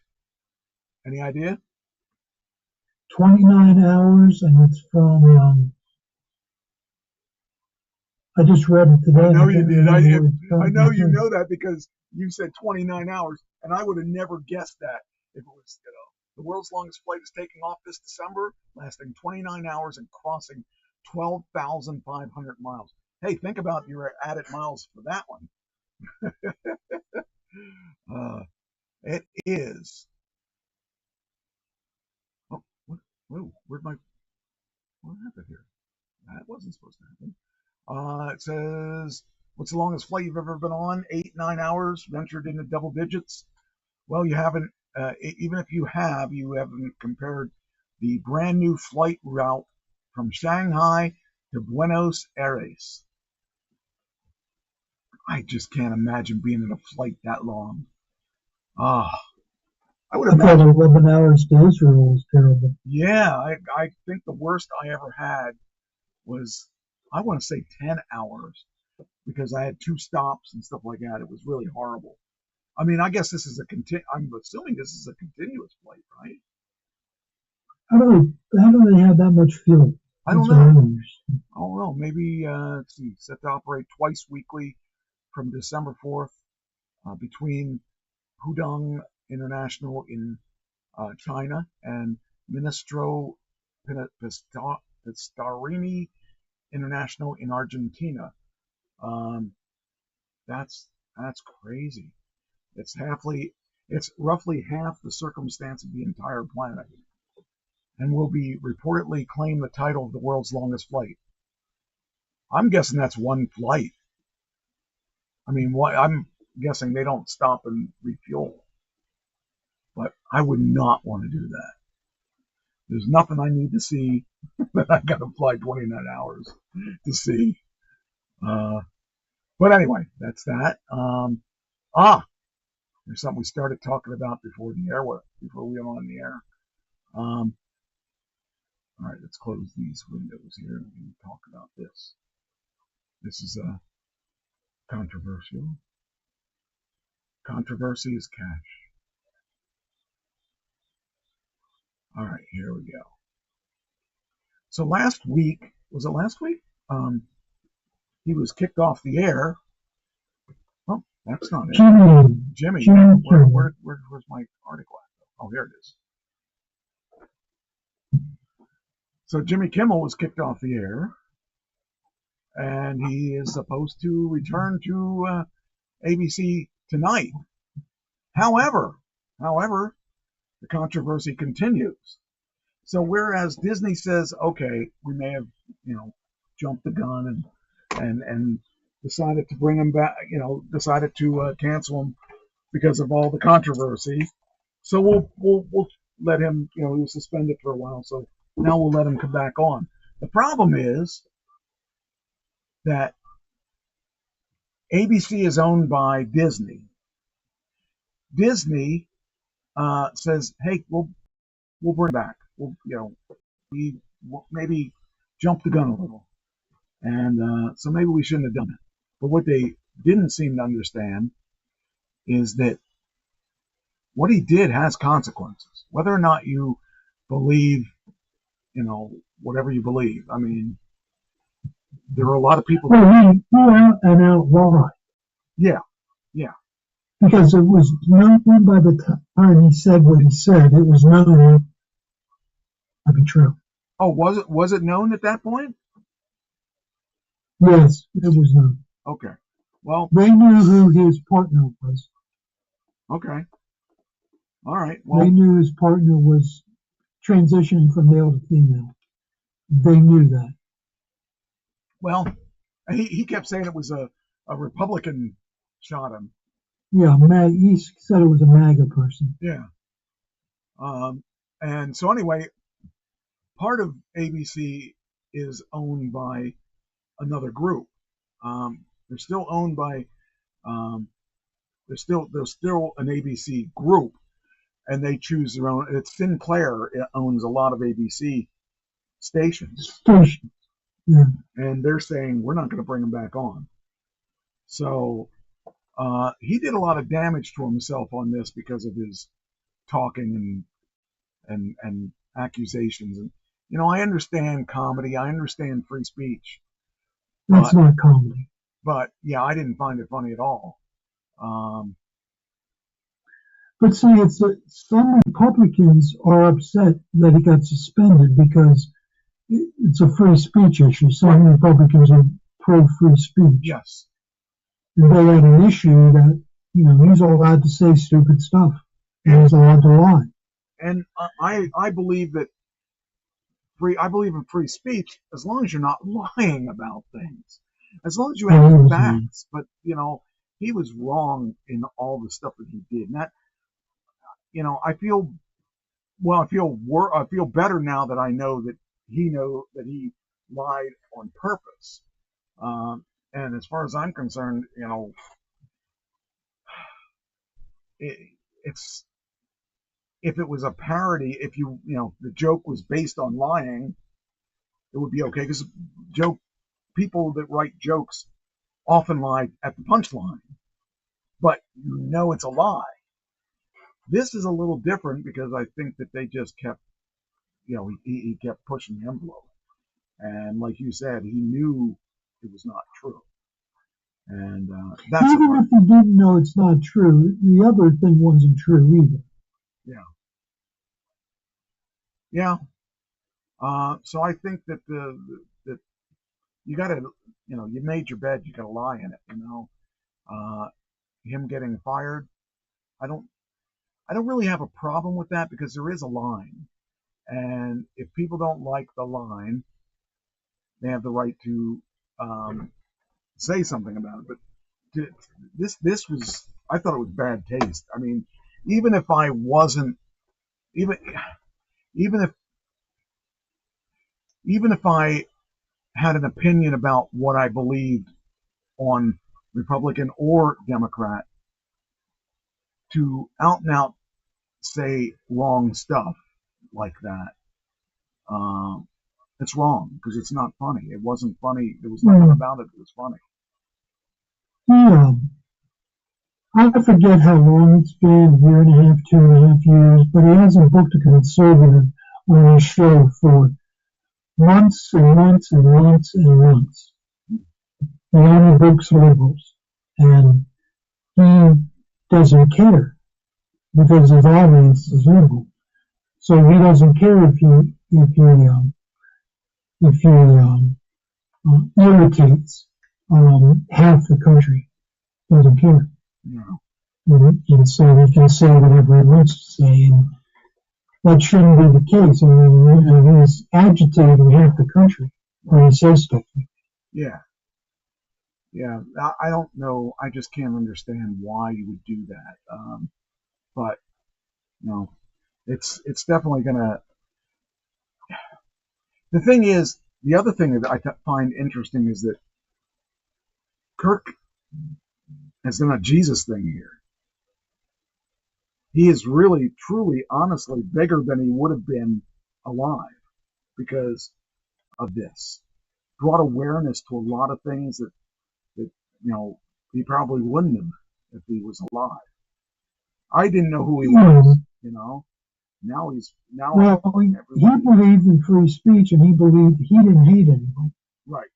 And he didn't. If you disagreed with him, he didn't hate you. See, most people don't want to associate with people that don't agree with him. Right. That's not Kirk. He would engage people that didn't agree with him and try to convert them, but he engaged, and he wasn't mean about it. He wasn't antagonistic. No. I watched a debate he had with a trans woman, and he was pretty firm about what he said, but he he called her he a couple times, and actually almost the whole time, which I thought was, why not just say they instead of? Well, see, I have a problem with that because I went through school being called Jack, and my name is Doug. Right. And I have this profound thing that I want to be called by my name.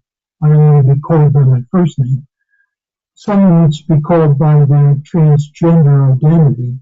I have no problem. Yeah, I don't either. And that's, in fact, this weekend there's a trans person who is going to probably direct traffic tell us each what, like we're going to help out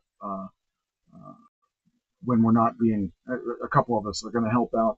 We're production assistants when we're not getting our pictures taken. And gives us something to do for the time until my photo shoot. My photo shoot's at 2, and they want me there at 8:30. So I got to have something to do for those couple hours. But anyway, it's their way of getting free labor too. But that person is trans, and I've had conversations with them, and I don't have a problem with them. They can do whatever they feel like doing. I don't care. I mean, it's pretty obvious, at least to me it was, that they are trans. They don't, I mean, they look like, I don't want to be disrespectful. They look like a man dressed like a woman. They look more like a woman now than when I first met them. But I don't care. It doesn't affect me one way or the other. Whatever they want to do, as long as they're not hurting anyone else, that's fine. So once you start, hurting people, then that's different. But I don't know. I don't have any problem with it. Anyway, so I guess at this time we just got to wait to see what happens with Sinclair, and but they said they don't want him back on the air, so we'll see. And I don't even think that's in this article. That's probably another article. Let's see. Colbert says our long national late night nightmare is over. I don't find it a nightmare at all. I think there's plenty of people out there that could do the job. There are plenty of people out there that could be respectful doing the job instead of trying to make fun of people and stuff like that. But, it is what it is. Then I've got no one silences us after conspicuously not addressing suspension of the ABC colleague. The host of The View wasted no time getting into the subject Monday. Did y'all think we weren't going to talk about Jimmy Kimmel? I mean, you watched the show over the last 29 seasons. Whoopi Goldberg said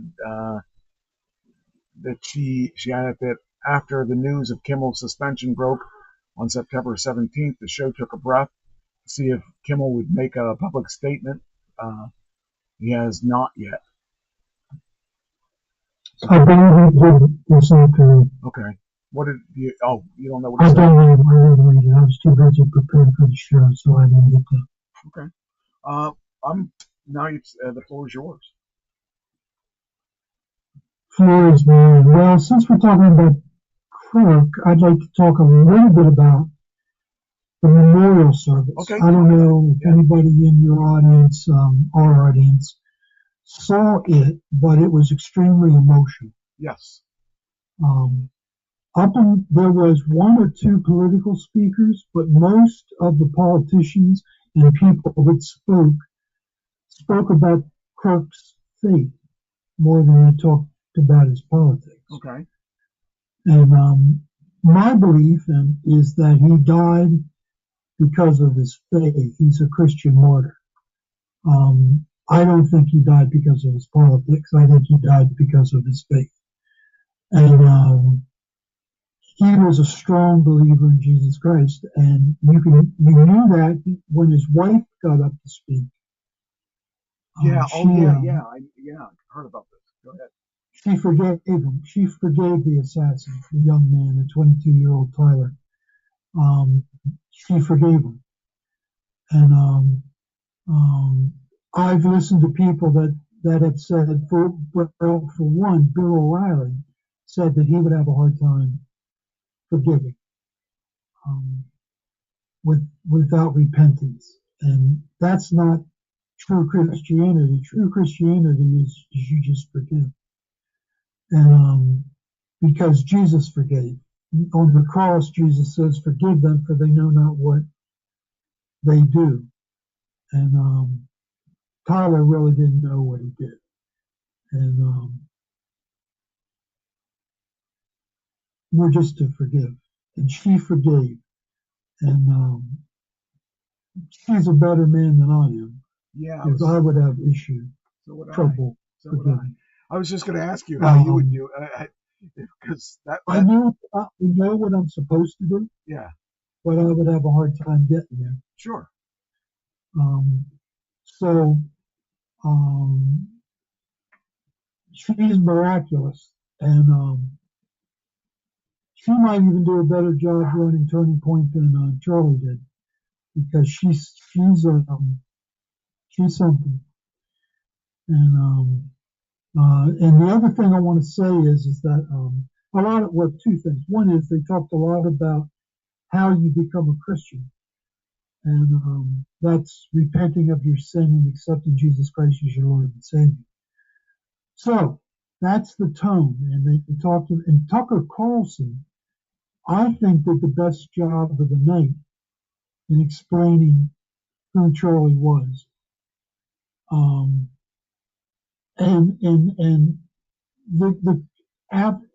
then Erica came out at the end of the night. She came out and she stole the show, but somebody followed her, and they shouldn't have had this person follow her, because this person screwed up, and his name is Donald Trump. Oh. Donald Trump turned his speech into a campaign rally. Mm. And that's not, and people walked out. Leland from News Nation said that 2/3 of the people walked out on Donald Trump, and it was his crowd. Yeah. It was mega people. Wow. They walked out. And of course, Trump said, and this is the play on I watched a lot of news, and it was the soundbite from Trump when Trump said Charlie forgave people, and he didn't think bad of them, and he thought good of them. And he says, I can't do that because I hate my opponents, and I want nothing good to happen to them. And that just was antithetical to what was going on that night. See, that's the thing that he, yeah, that sounds like it would have been a nightmare to have to listen to, for one. But the guy took the wrong time to do that. I don't know.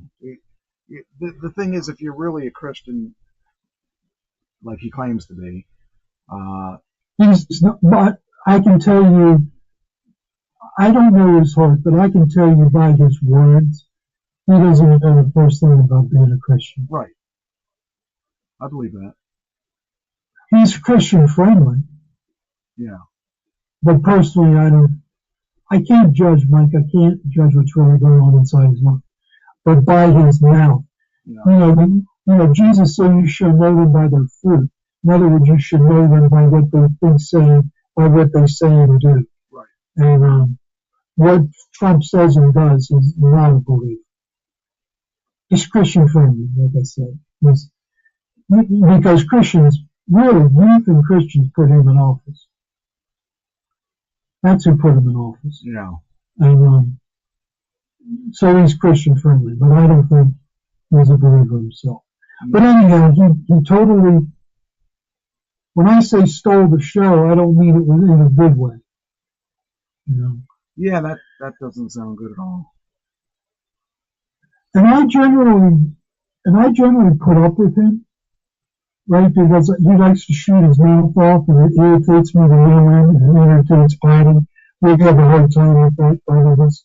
But I usually overlook it because it's just Trump. It's who he is. But I have a hard time overlooking what he did on Sunday night. He blew it. His speechwriter ought to be fired. Because he had a speechwriter write that speech. Speechwriter had no idea what he was doing. And I don't know. anyhow, Erica, Charlie's wife, is an exceptional woman. Yes.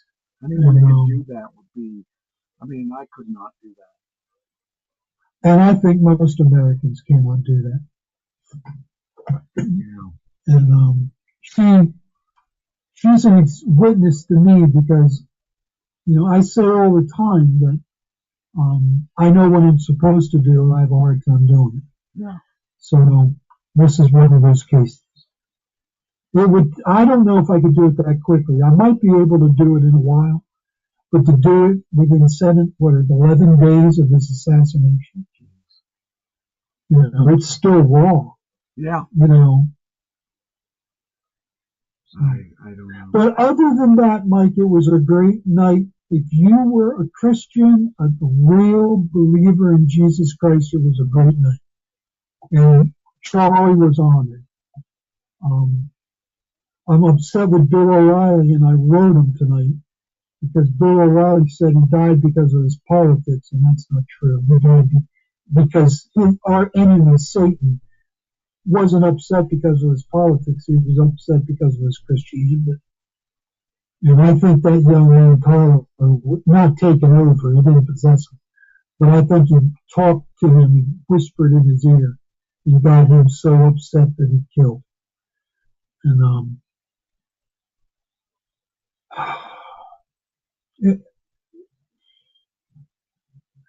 I don't know. I get upset with this, so I'll just stop talking and we can go to another subject. All right.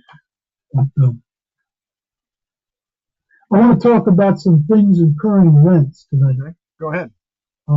Trump authorized another boat to be destroyed coming out of Nicaragua. Oh, I from heard Venezuela. Yeah, I heard something about this.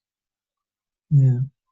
So what we have here is 3 dead terrorists, 1 boat sank, 1,000 kilos of cocaine at the bottom of the sea, and they had a helper. Oh. In the Caribbean, it was the Dominican Republic sent a ship. Their Navy is now helping our Navy. So that's a new thing. Let's see, the kilos. There was 1,000 kilos. That's 2,200 pounds of cocaine. Wow. The street value of a kilo is $90,000 to $130,000. Wow. So if you just take a conservative $100,000 for a kilo, they lost $100 million. Oh. The cartels lost $100 million. Wow. Sitting at the bottom of the ocean. Well, the fish are going to have a party.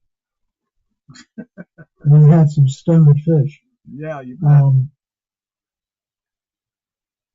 So, this is I don't know how people feel about it, but Trump in all caps said to the cartels, he said, stop selling fentanyl, narcotics, and illegal drugs in America and committing violence and terrorism against Americans, and this will stop. Wow. Well, I mean, if they stop doing that, they won't have any boats to have sunk because they won't be bringing it in illegally. Well, can you imagine being a guy that gets assigned to go out in a boat and no. take it through the Caribbean? No, I would not take that job. They're not asking for volunteers; they're assigning jobs. It's not if your job should you choose to accept it. This is like you're gonna die. Man, I can't even. And the Democrats are having a hard time because they don't like it. But but if they come out and say it too strongly, they're going to be accused of supporting the cartels. Right. So they're in a tough spot. They don't think it's legal, but they didn't say anything when Obama was droning people to death. right. to death. Yeah. But they're having a hard time. Hamas declares victory. 5 nations now have come out in favor of a two-state solution. Are you familiar with what the two-state solution is? Tell me. Tell you? Tell you. Well, that's where Israel and Palestine would both be states. Okay. Nations. So they're recognizing Palestine as a state. And 155 countries now out of 190 countries in the United Nations have declared for the two-state solution. Hamas views it as a victory. The problem is that Israel's not going to do anything about it because they say there will never be a two-state solution until Hamas goes, borders are established because there's borders are in question. The Palestinians want Israel to be gone. So, how can you have Hamas as the leader of a nation when their entire platform is that all Jews must die? It's not going to work. Palestinians have 2 governments right now. They have to have one, and they must have in their constitution that Israel has a right to exist. And right now, that neither of the 2 governments, the Palestinian Authority in the West Bank and Hamas in Gaza, in Gaza Strip, they both have in their constitutions that Israel must be destroyed. So, do you think Israel is going to allow a two-state solution with that hanging over their heads? It's not going to work. Wow. Then we have a real problem, Mike. What's that? Last week I talked about NATO and Russia. Yes. Remember the Russia's sending planes into NATO territory? Yes. Well, they did it again, and it was for 12 minutes this time. They had filed no flight plan. They turned their transponders off, and they refused to comply with communication orders to get out of the airspace. Wow. So they're testing NATO. And so Poland today, this is the big deal. I have so much on it, but I'm not going to bore you with all the ramifications. But Poland said today that they're also authorizing their fighter jets to shoot down the Russian planes if they violate their airspace again. And Trump said today at the United Nations, someone asked him if he thinks NATO ought to be shooting down Russian aircraft if they violated his airspace, and he says absolutely. So that means that the next time Russia tests NATO, they're going to lose their aircraft. They're not going to take that well. So they're not actually bombing. We could be looking at World War III. But they're not bombing. They didn't bomb when they weren't. They just were into the airspace they weren't supposed to be in, right? Yeah, they're just testing. They want to know they're looking about to see if anybody's going to do anything about it. Like they're pushing they're pushing the buttons to see what happens. Yes, so exactly. you got to react to it because they're going to keep pushing. Yeah. So this is dangerous, Mike. I don't mean to bum out your audience when we try to talk about light things, but this is very dangerous. Yeah. This is big time. Yeah, scary. Next on the agenda is Trump wants. Do you remember that Biden took all of our military out of Afghanistan? Yes. And he gave up Bagram Air Force Base. Yes. With $7 billion worth of U.S. military equipment sitting on the base. And there were 13 dead Marines over this, and 18 dead military personnel, and 169 civilians were killed in a terrorist bombing over this whole pullout. Well, anyhow, Trump wants the base back. Okay. And he just told the Taliban in Afghanistan that if they don't give it back, something drastic is going to happen to them. Okay. And the only thing that could be is we're going to send the 82nd Airborne in to take the base back. Trump can't be meaning anything else. Okay. Another military conflict. Wow. So that's something to look forward to. And then Al Qaeda. Do you remember who Al Qaeda is? Yeah, I remember them. Yeah, Osama bin Laden. Yep. Well, they just said that they want to attack America. Oh, jeez. So the National Center for Counterterrorism put out a letter to law enforcement, and Homeland Security put out guidance that they are to not advertise their travel plans. They are to conceal their badges outside of the workplace, and they are to consider soft targets such as sports arena concerts and other mass gatherings as suspected terrorist sites. They're back.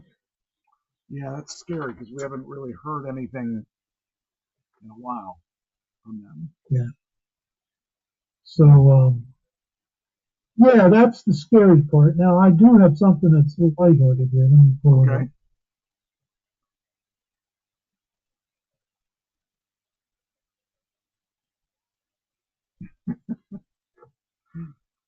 Anything could be lighter than what you just told us.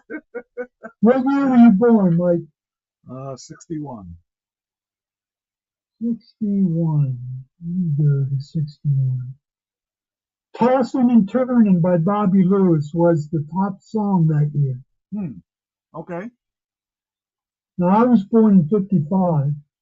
The top song in 55 was Cherry Pink and the Aspen Blossoms White by Perez Parado and his orchestra. Wow. I never heard that one. I heard Tossing and Turning, but I've never heard that one. Huh. In 68, the number one song was Hey Jude. Okay. And in 69, it was Sugar Sugar by the Archies. Can you imagine that being a cartoon? Oh, man. In 70, it was Bridge Over Troubled Water by Simon and Garfunkel. Okay, I remember that. 71, it was Joy to the World by Three Dog Night. Then 72 was the first time I ever saw your face by the Book of Black. The reason I'm talking about the 70s is that all these songs are like 73 was Tie a Yellow Ribbon Around the Old Oak Tree by Tony Orlando and Dawn. Yep. 74 was The Way We Were by Barbara Streisand. Yep. 75 was Love Will Keep Us Together by Captain and Tennille. Wow. I could go on and on. But the funny part is that's the stuff I liked back then too. But shortly after that last one is when I was inducted into Black Sabbath. Up till then, that was my stuff that I was listening to back then. And now, So when did you go? What year did you go to heavy metal?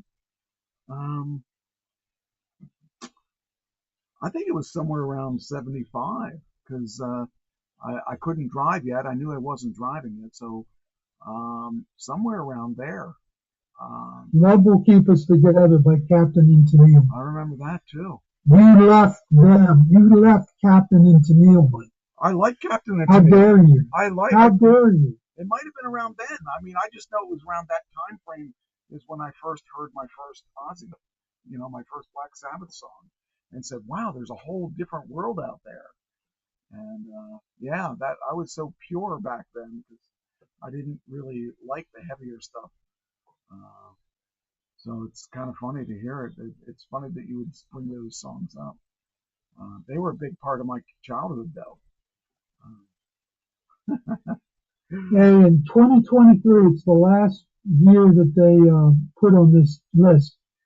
You have any idea what the biggest song was in 2023? 2023. And that was only, that was 2 years ago. 2 years ago. I never heard of it, so. Oh, I don't even know. I don't even know because I don't listen to new music, and I was grieving over Ken dying, so I wasn't listening to any music around 2020. Well, somewhere around 2023. I think I started Well, have listening. you ever heard of Morgan Whalen? Of who? Morgan Whalen. No. Well, he had a song called Last Night. That'll tell you where I was at, because I don't listen to music either. I'm into blues rock and Leonard Skinner. So yeah, I mean, I started listening to music. Wait, what's this? Oh, okay. Yeah, I mean, it's like I started listening to music again. Yeah, 2024 when I started jamming with bands again, and so prior to that, I listened to no music at all. I couldn't listen to music at all. But then I decided that Ken would want me to go on and do music, so I started doing music again. But yeah, I don't have a clue who that song is. But I would have thought it was a Taylor Swift song. That's what I would have guessed. Yeah, I'm listening to more or Beyonce or somebody like that. Yeah, I'm listening to more 2000s type music now because I'm trying to get the band a little more current than we were. So I'm trying to find the right mix of music that goes with us. So now I'm a little more up on that stuff, but I'm not that new. 2023 stuff. I don't have a clue who was popular then. I'm still trying to get to the 2000s. So, all right, what else you got? Oh, I got things, but let's go to you, because you got some more time-sensitive stuff, don't you? Well, yeah, I got some stuff. The TikTok deal's going on yet still. It says here, reported that there's a deal in place to sell the operations of under American control with some of the country's largest tech companies. The move will seek to avert a ban on the Chinese-owned social media app, which we've been waiting to see an answer. What are they going to do with it? Under the proposal, TikTok's parent company ByteDance would license its content recommendations algorithm to the U.S. investor group that includes private equity from Silver Lake and software giant Oracle. Oracle would oversee the platform security and algorithm. Over the weekend, President Trump said that Dell CEO Michael Dell and Fox Corporation leaders Rupert and Lakeland Murdoch are likely to be involved in the deal. ByteDance would reportedly hold one seat on the U.S. TikTok's 7-member board. Trump is expected this week to delay a TikTok ban for the 5th time as ByteDance and U.S. investors finalize the deal. So, yeah, we'll see what happens. Trump pulled off something nobody thought he could do. Yeah, well, I mean, it's definitely taken a lot of time, but yeah, it's true. And then I've got an article here about Ryan Ralph. Do you know who he is? Yeah, he's the guy that defended himself. Yeah. Tried to assassinate Trump. Yeah, the guy that was smart enough to... and tried to stab himself in the neck. Yes. I mean, this guy, he's 59. He's best known for September 15th, 2024 attempted assassination of the of Donald Trump when he was on I believe he was on the golf course when that was going on. Yeah, he was on the golf course. And so I found that interesting that he was not very smart about the way he did things. He got caught, and I guess the serial number was filed off the gun, for one. So what I have here is, it says here, attempted assassination. It says here, he represented himself in court despite lacking legal training and was found guilty on 5 federal charges on September 23rd, 2025 in Fort Pierce, Florida federal courtroom. He potentially faces a life sentence at his December 18th sentencing. Yeah, you know what I mean. And it was presided over Judge Eileen Cannon. It lasted about 2 weeks, and with prosecutors presenting 38 witnesses over 7 days, and Ralph called only 3, a firearms expert and 2 character witnesses. I can't imagine him having much character witnesses. He grew up in North Carolina. He was involved, he lived in various places like Hawaii. That's where his most recent residence was. He worked in construction and roofing, owning a business that led to multiple legal problems. In 2010, police raided his warehouse and found over 100 stolen items, power tools, kayaks, resulting in felony charges, which he received probation or suspended sentences. He has a daughter, Sarah, and a son, Oren Alexander, born in 1989. Oren was arrested twice in 2016 for assault and interfering with police. During the verdict reading, Sarah screamed, "Dad, I love you. Don't do anything." He didn't hurt anybody, as Ralph was dragged from the courtroom. His children were later seen searching law enforcement vehicles outside the courthouse for their father. Political and international involvement. Ralph was vocal about anti-Trump sentiments and global issues. In 2022, he traveled to Ukraine to support its defense against Russia's invasion, recruiting foreign volunteers and complaining about bureaucratic hurdles for fighters. He appeared in the Kiev rally urging humanitarian aid. He self-published a book in 2023 entitled Ukraine's Unwinnable War, and criticizing U.S. foreign policy. On September 15, 2024, while Trump was golfing at the International Golf Club in West Palm Beach, a Secret Service agent spotted a rifle barrel protruding from the bushes along the perimeter of the 5th and 6th hole, and it was basically 375 to 500 yards away. Federal agent fired at least 4 rounds at Ralph, who dropped the weapon, the semi-automatic SKS-style carbine with a scope, extended magazine, and obliterated serial number, and fled without firing a shot. He was arrested 41 miles away on I-95 after a manhunt.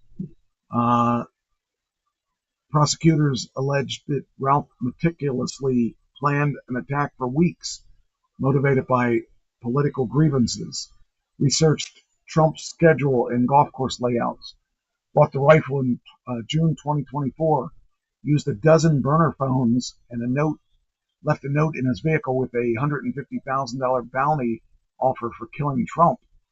He printed flyers at the scene,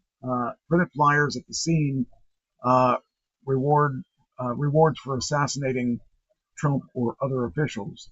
Ralph pleaded not guilty on September 30th, 2024. He argued in court that he lacked intent to kill, claiming he only wanted to make a statement and that the opportunity was there, but the trigger was not pulled.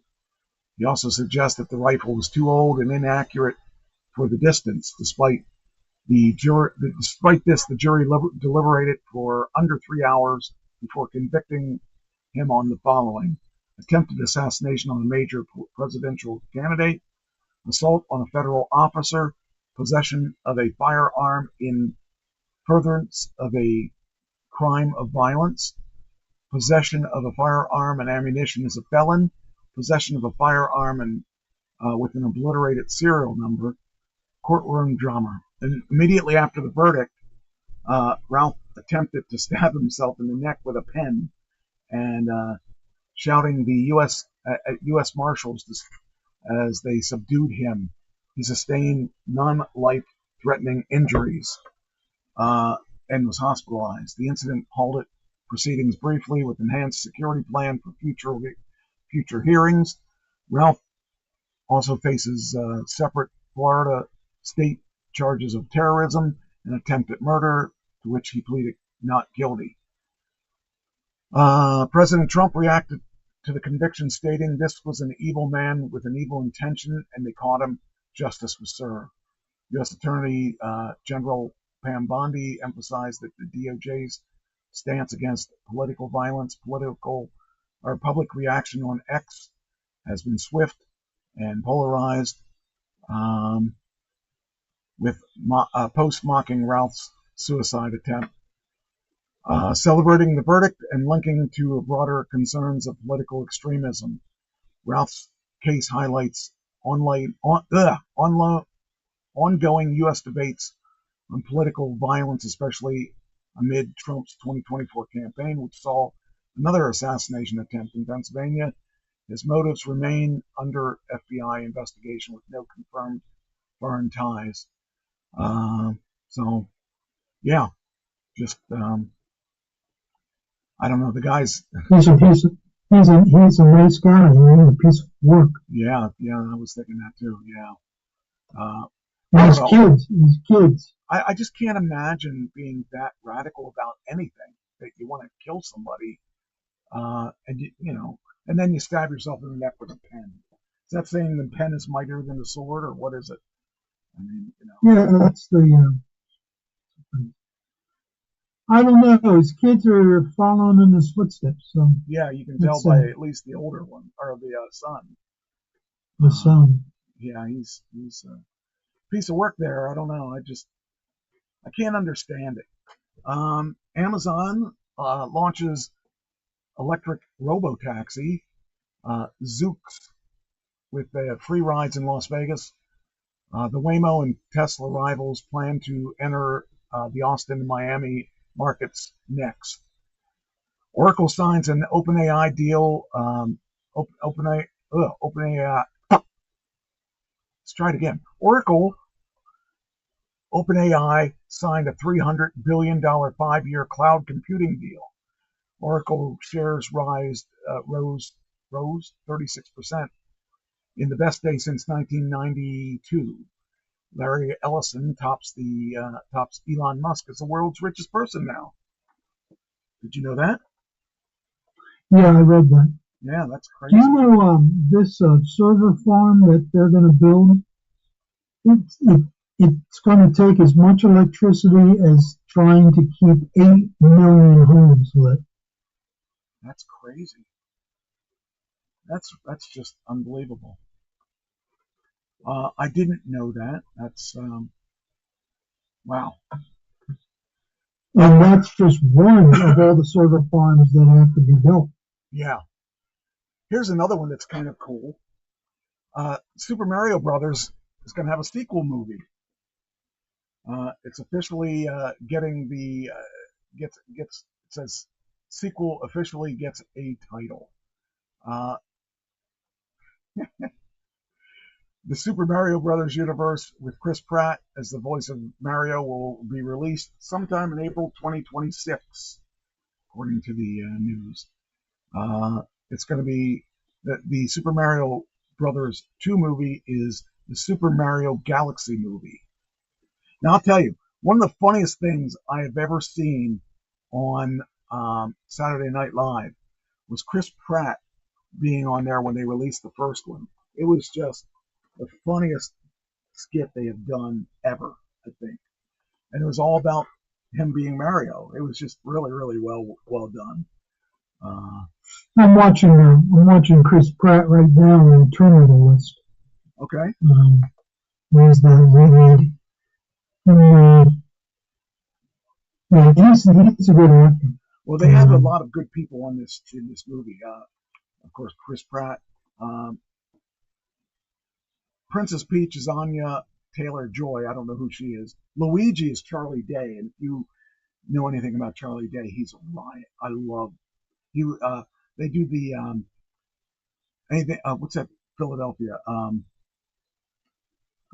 It's Always Sunny in Philadelphia. He's one who's in that. Bowser's going to be Jack Black. That's going to be really funny. Toad is going to be Keegan Michael Key, who's really funny. I mean, that cast is really, it's going to be good. I think it's going to be funny. I'm looking forward to that coming out. But yeah, it's funny because Mario Brothers came out in 1985. 1985. And it's still popular today. The game, of course, it came originally, the original Mario Brothers. This is funny because it's changed over the years. Because what's Mario's job? I have no idea. He's a plumber. But he wasn't originally a I didn't plumber. know that. He was not originally a plumber. When it came out, he was originally a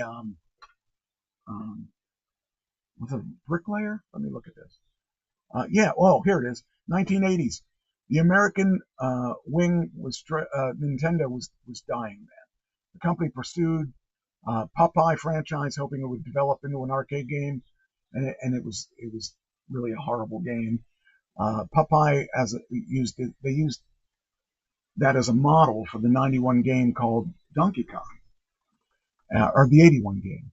The gameplay was based on a recurring bit in which Olive Oil, Popeye's love interest, sleepwalks through a construction site. That's the original theme of it. Donkey Kong replaced Popeye, the sailor, with an overall clad mustachioed, I don't know how you carpenter, Jumpman, named after his primary skill, jumping over rolling barrels.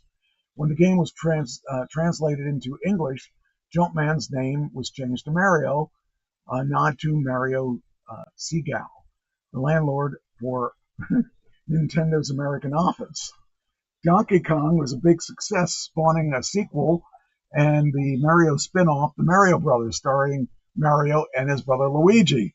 Realizing his hero didn't resemble the classic carpenter, they turned Mario into a plumber and set the brothers loose in a sewer that resembled the platform climbing gameplay of Donkey Kong. And then the mushroom stuff, you know how you hit the mushrooms and he grows big. That first was drawn by hand and in reference to Alice in Wonderland. You know, when what did Alice do? It wasn't a mushroom that she did though, was it? She had something that made her. Hey, Cynthia. So the mushroom was what Mario used to get bigger and smaller and all that. Mario and Luigi would grow larger and stronger, becoming the Super Mario Brothers. Rather than climbing up a single fixed screen, the Super Mario Brothers moved from left to right, allowing players to side scroll as they run, jump, swim, and fly through levels. In anticipation to the gamers' confusion with the new style, they had the first level as a walkthrough, allowing players to learn the rules without reading a manual. And then they came up with the extra lives. Its succession in 1985 resurrected Nintendo and larger gaming industry after a 1983 crash. It saved, the gaming industry. That Nintendo almost crashed a couple times because there were so many different companies out there that were making games and stuff.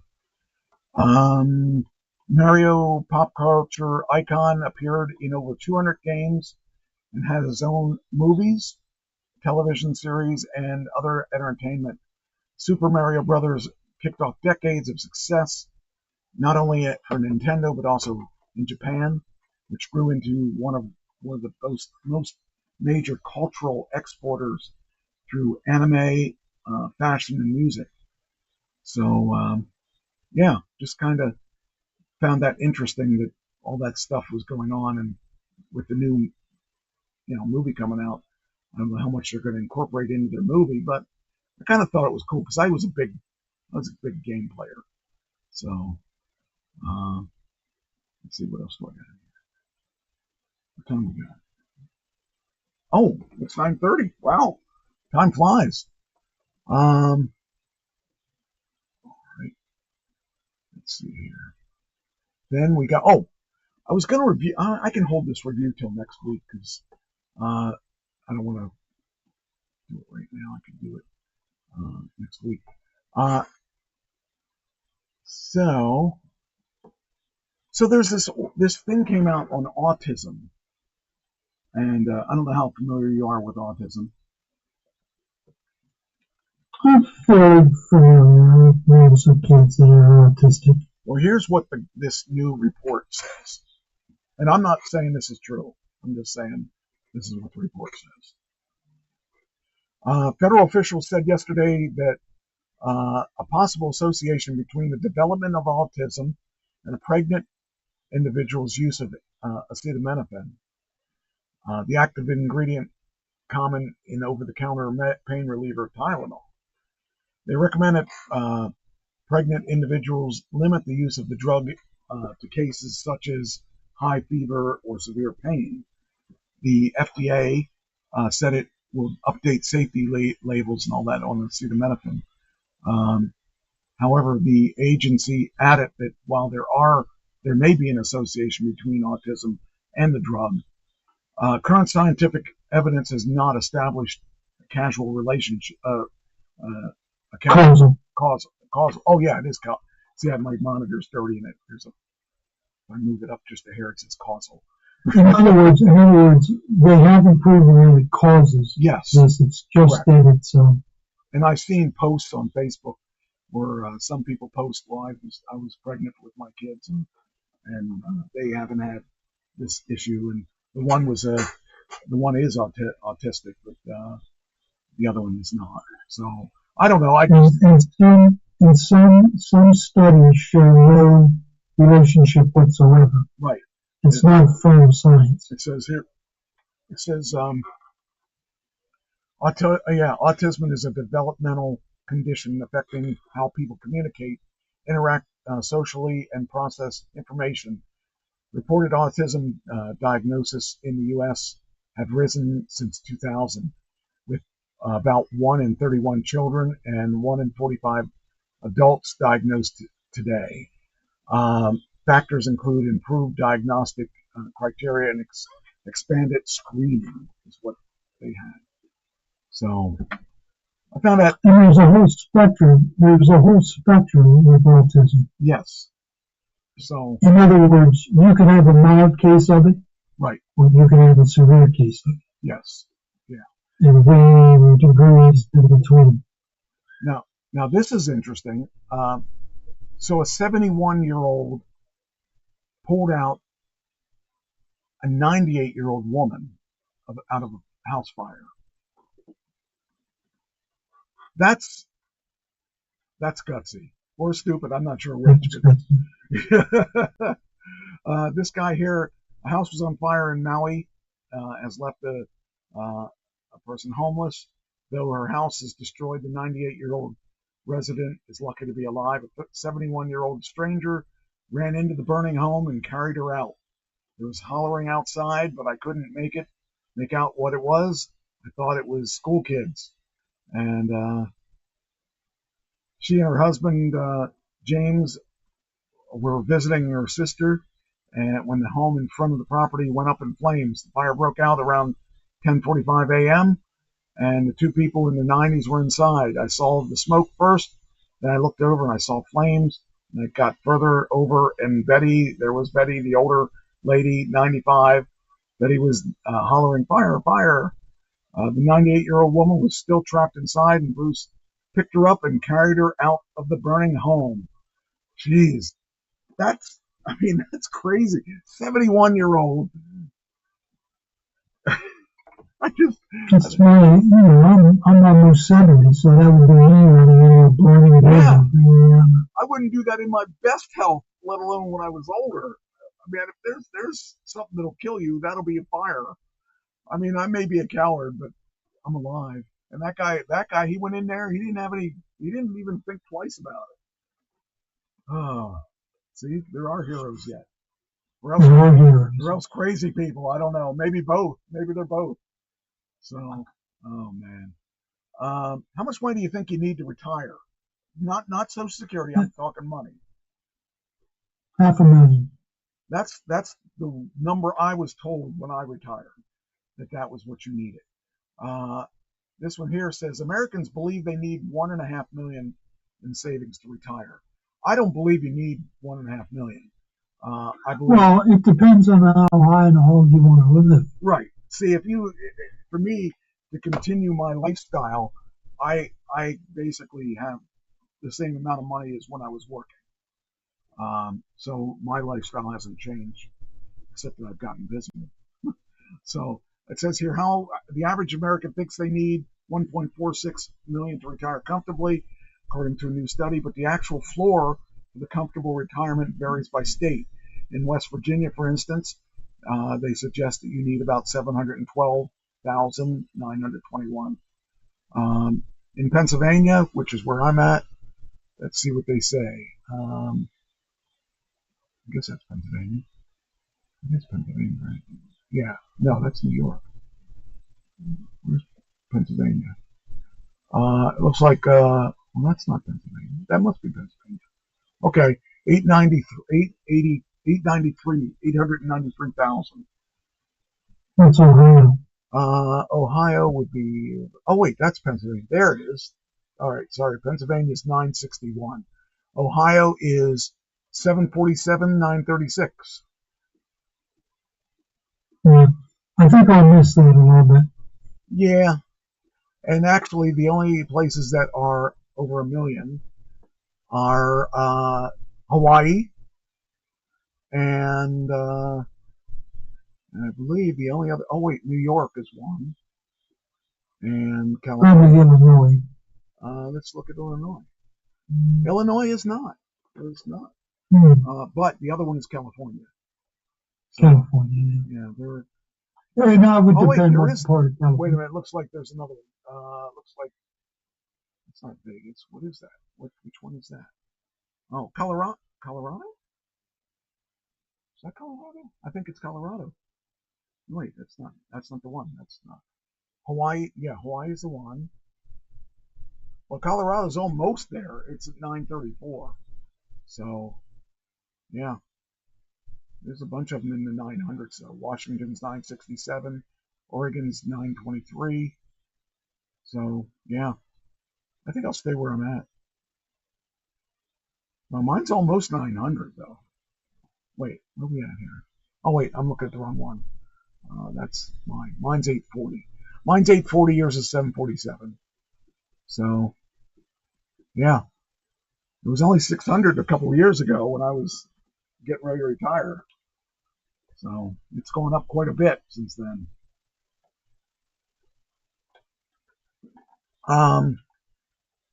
What do you think the ideal family size is? 2.3 kids. Close, 2.7. Yep. That's did good with that.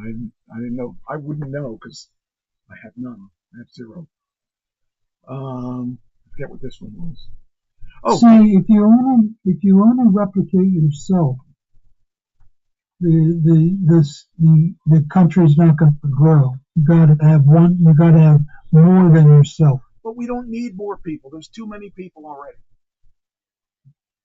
I think that's the issue. Is I think that people think that, face it, you have a mother and a father, that's 2. So okay, if you have 2 and there's only 1 child, that's okay. If they had 4 kids and they each have 2, okay, you're growing too much. There's too many people. That's why I didn't have kids. Well, that's not the why. That's one of the reasons I didn't have kids. I don't think we need a lot of people. We have too many people already. Think about all the idiots that we have out there now. Look at that Ruth. That whatever his name was. You look at those people. Those people are still there too.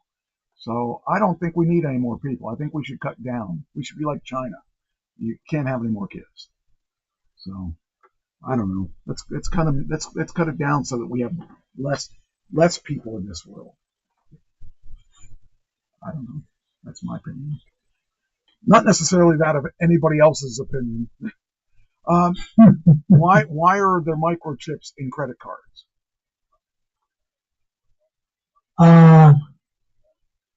Makes it easier at the counter. Just tap the card and approval comes. Well, I don't think it's that is true. That's true, but that's not the root. I mean, you could slide your card through, but the credit cards have evolved significantly since their invention in 1950. Do you remember in the 70s, I remember them telling us in school that they said, by the time you get to be an adult, there will be no cash. You'll have these cards. You'll have these cards. Yeah, and I never understood that until becoming an adult. And you don't carry, I mean, do you carry cash with you? I do not carry cash. Yeah, no. Nobody does. You know, it's like there's no reason to carry cash. It's like, it's kind of cool that you but it's also more. It's you can't. The problem is if you carry cash and people steal cash off of you, they're only going to get that much cash. If they steal your card, they can get thousands and tens of thousands of dollars off of you, i.e., what happened to me earlier this year.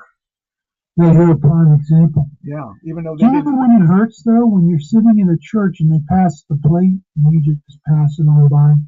Oh, yeah, because they don't have cash. Yeah, that's true. I never thought of that. But anyway, it says here the security lagged for the U.S. It says despite handling only a quarter of global transactions, the U.S. once accounted for half of all credit card fraud. The 2013 Target data breach helped push the adoption of credit chip cards, reducing fraud and shifting risks to online scams. So that's interesting because of that. Because you can't just give somebody a credit card number in some cases, and now you have to have the chip. So it's kind of interesting. I wonder how long it would be until it's in your hand. Or your eye. Or your eye. Yeah, because they already use eyes to open up doors and stuff. There is, let's see here, what else we got? Okay. Did we ever talk about surgery-free alternative to LASIK? Yes. You wear glasses. That might be something you'd be interested in. They have a thing now. It's what they use is electricity to, instead of lasers, to reshape the cornea. It proves effective on rabbit eyeballs. Initial results suggest that the method could be more promising technique for correcting human vision. I don't know. I'd be cool. I think it'd be great if we could have something like that actually corrects your vision. And you've worn glasses for how long? All your life? Most of your life? 30s. Okay. And my vision started going bad probably 30 or 40 somewhere. And, I still don't need glasses, but I do need for if I'm reading something really small. So that's kind of interesting. Let's see here.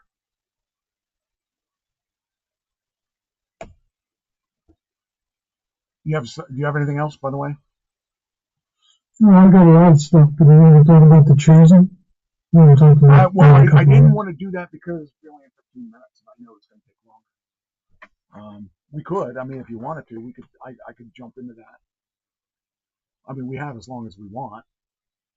I don't have to, Mike. I would just make. I have notes on it. I already saw it. If you want to talk about it, you're up to it, we can do it, and we close the day out with that. So it's up to you. Well, let me do this first. Okay. 5 tricks advertisers use to make food look better. Wow. I know one thing they do. Hamburgers. Do you know hamburgers, when they show them on TV, they're not real? I believe that. I do believe that. I know they're partially cooked. Yes. But the inside, they remains raw. Yes. So that the burgers don't shrink, because burgers shrink as they cook. And some people like their burgers not fully cooked. I know it's not necessarily good for you, but there are people that prefer their meat to be red, or red in the center at least. I like it pink in the middle, but not. Yeah. Yeah. They use pulverized meat and Vaseline to fill them in gaps. Yeah. And the grill marks are painted on with gravy and soap. Oh, I didn't know about that. I didn't know about soap. I don't even know if I knew about the gravy either. You know when they show a pizza and they put up a piece of pizza and the cheese pulls? Yeah. Yeah, well, this is how they do it. They bake the pizza crust without any toppings before cutting it into the desired shape. Okay. Only then do they add toppings and cheese. This clever method prevents any cutting through the freshly melted cheese. That makes sense. And they use mozzarella because it stretches better. That's funny. Do you know that ice cream on TV is not ice cream, it's mashed potatoes? No, I didn't know because that. Ice cream melts, because ice cream would melt under the hot lights. That's true. Yeah, it's funny. So they have they have a recipe for frosting and one powdered sugar and mashed potatoes. Okay. Egg yolks are not egg yolks, they're candy. Okay. They're candy. So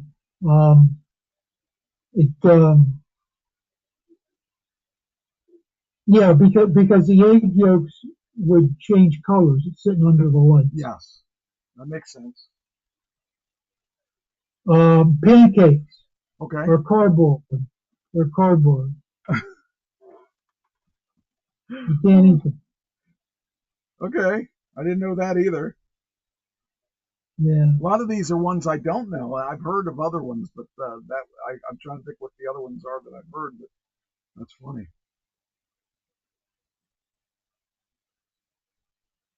7 everyday products that came out of World War One. Let's look at this.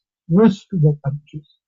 Wristwatches were status symbols of the officers. Okay. Within a couple years of World War One, they were issuing wristwatches to every soldier.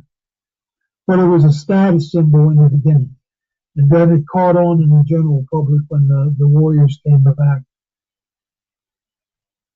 Platelets was around in World War One. Okay. Trench coats. Another, we think of Dick Tracy Crossbow and Hellboy with his trench coat. Yeah. Well, that was worn in World War One. It was an officer thing. It was a prestige, but it quickly went to every soldier, and then coming back, people like trench coats. Okay. How about plastic surgery? Plastic surgery started to rebuild faces in World War One. Okay. Let's see the guy's name. It's Howard Gillis. Was an EMT surgeon from New Zealand, and he developed techniques to rebuild faces using plastic surgery. In 1916, he was tasked with setting up Britain's first plastic surgery unit when he began treating disfigurements using tissue from elsewhere in a patient's body. Okay. Zippers. Every year in the mid-19th century, various inventors have been working on combinations of hooks, claps, and eyes to find smooth, convenient fastening devices. None of their attempts quite worked due to design flaws and other issues until a Swedish-American engineer, I can't pronounce his name, invented the hookless fastener during World War One, improving upon previous designs. The inventor came up with a product very similar to the modern zipper. The hookless fasteners would soon put on money belts, which became an instant success among U.S. sailors whose uniforms didn't have pockets. Then in 1918, the United States Navy ordered fasteners for 10,000 flying suits. The zippers caught on quickly, becoming a standard part of all kinds of bags and apparel. Guess what else? Kotex. Kotex, because the material was with pulp and paper products from Europe. It was much more absorbent than cotton. And so they soon became, Red Cross nurses soon discovered that the new material made an excellent sanitary pad, superior to the flannels and other products they were previously using. Wow. Kleenex came out of World War One. My question is, okay, did you say Velcro a while ago? No, I didn't say Velcro. I said zippers. Okay. Okay, let's talk about, Kleenex, are you talking about the company came out or the product? No, the product came out, and it's one of those products where the company name became the product. Well, that's why I was just going to say that. Same with Velcro. You know, Velcro is a trademark name, not a product. I mean, it is a product, but it's like when you say, "Oh, I got some Velcro," you have, it's called hook and latch or something like that, or something like that is what the actual product is. But the actual name we all know is Velcro, but there are other companies that can't sell Velcro because it's a trademark name. That's kind of an interesting, stupid little. Well, I assume it's the same with Kleenex. Yeah, it is. That's why I was asking if it was actually Kleenex or if it was just a Kleenex product, a product like Kleenex. So if it was actually Kleenex, that makes it really interesting because you want to be the product. It makes you become more likely to get sales if you make the product that everyone says. Like if you made Velcro, everyone's going to want Velcro. They're not going to want hook and latch, or they're going to ask for Velcro whether it's a Velcro product or not, just because that's what we know it as. Same with Kleenex. I mean, they're going to ask for a Kleenex, even if it's some other brand, because if you look at the other brand, it's not going to say on it Kleenex anywhere, but it's going to be the same product. It's just they can't use that name because it's trademarked. That's the neat thing about marketing. If you're first to do it, and you get everyone to look for that by that name, then you have a better chance of selling your product because everyone is looking for Kleenex, not tissue paper.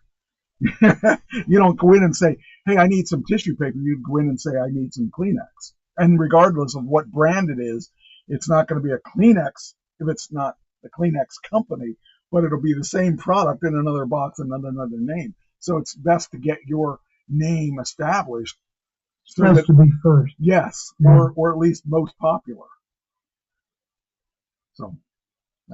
Hey, did you know McDonald's once tried making bubblegum flavored broccoli?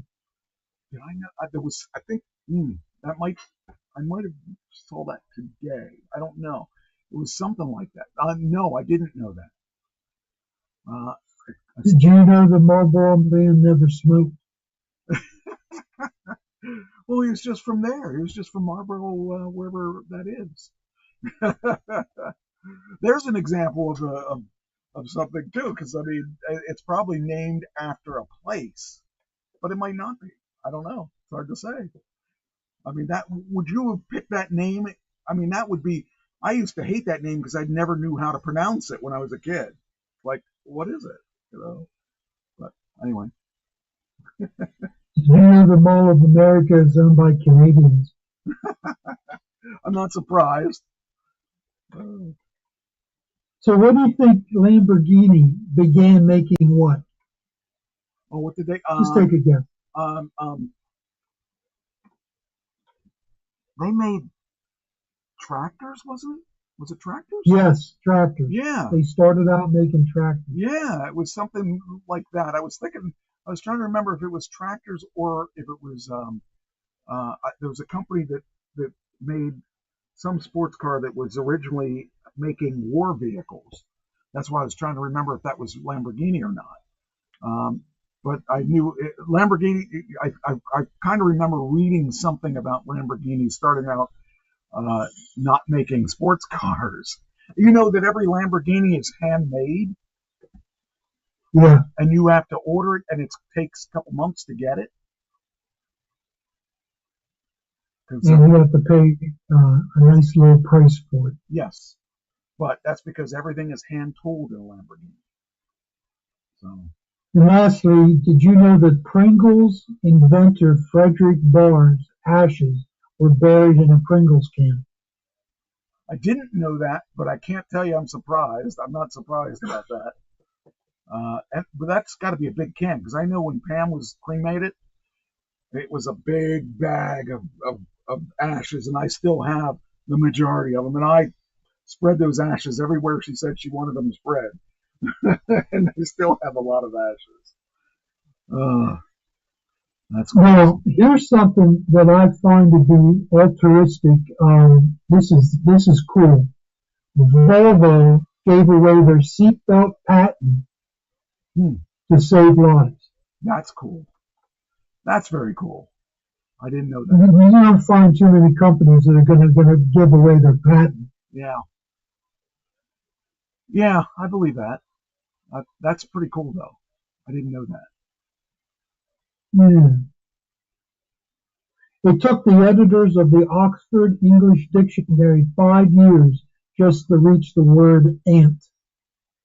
Really? Oh, wow. When they constructed the original dictionary. Wow. It took them 5 years Jeez. of research just to get to the word ant. Now, is it ant or aunt? No, there's no U in it. It's just ant. Okay, just checking, because you never know. Is that probably Ben and Jerry's? Yeah.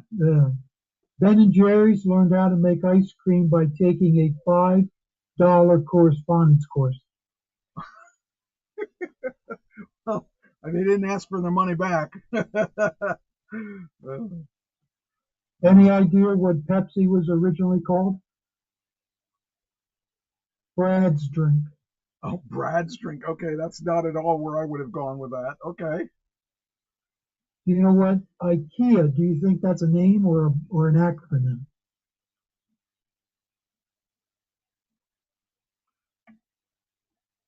I never even thought about the acronym thing. I'm going to say acronym because you said it. Yeah, its founder, it's Engar Kamprad, with the name of the farm that he grew up on, which I can't pronounce, in a nearby village that starts with an A. So it's its initials, the farm that he grew up on, in a nearby village. It's all Swedish. Wow. Of course. And Walt Disney cartoons were originally called laughograms. Do you know that there are a lot of Disney cartoons that were pulled from circulation too, right? The early Mickey Mouse and stuff, and the early the ones, especially the ones that were back in the days of our wartime.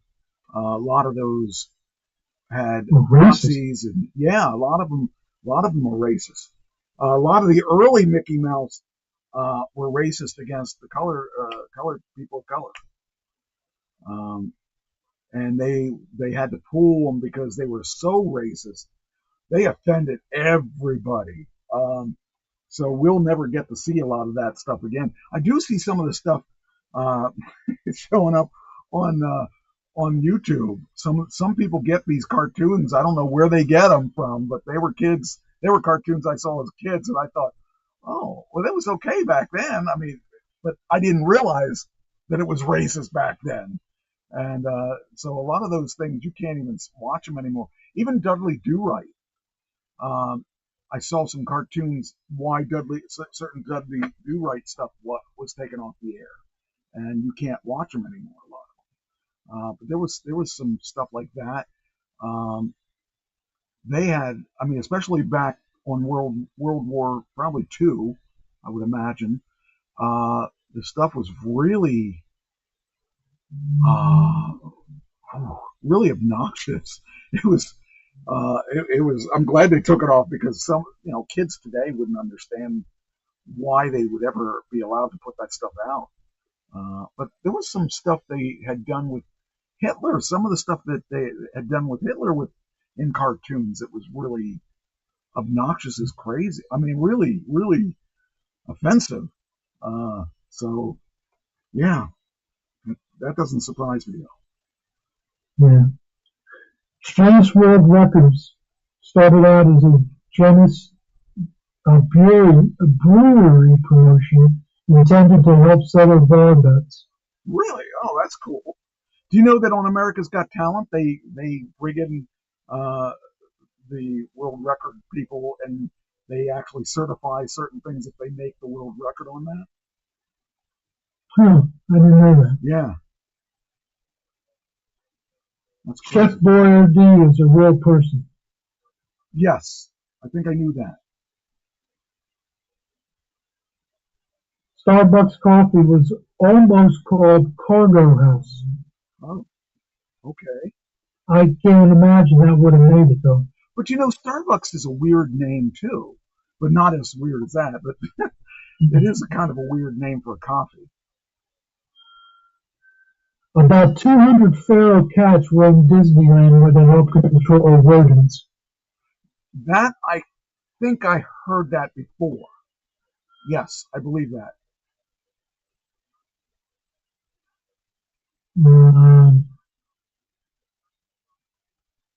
The first logo for Apple featured Sir Isaac Newton sitting under an apple tree. Yes, I knew that.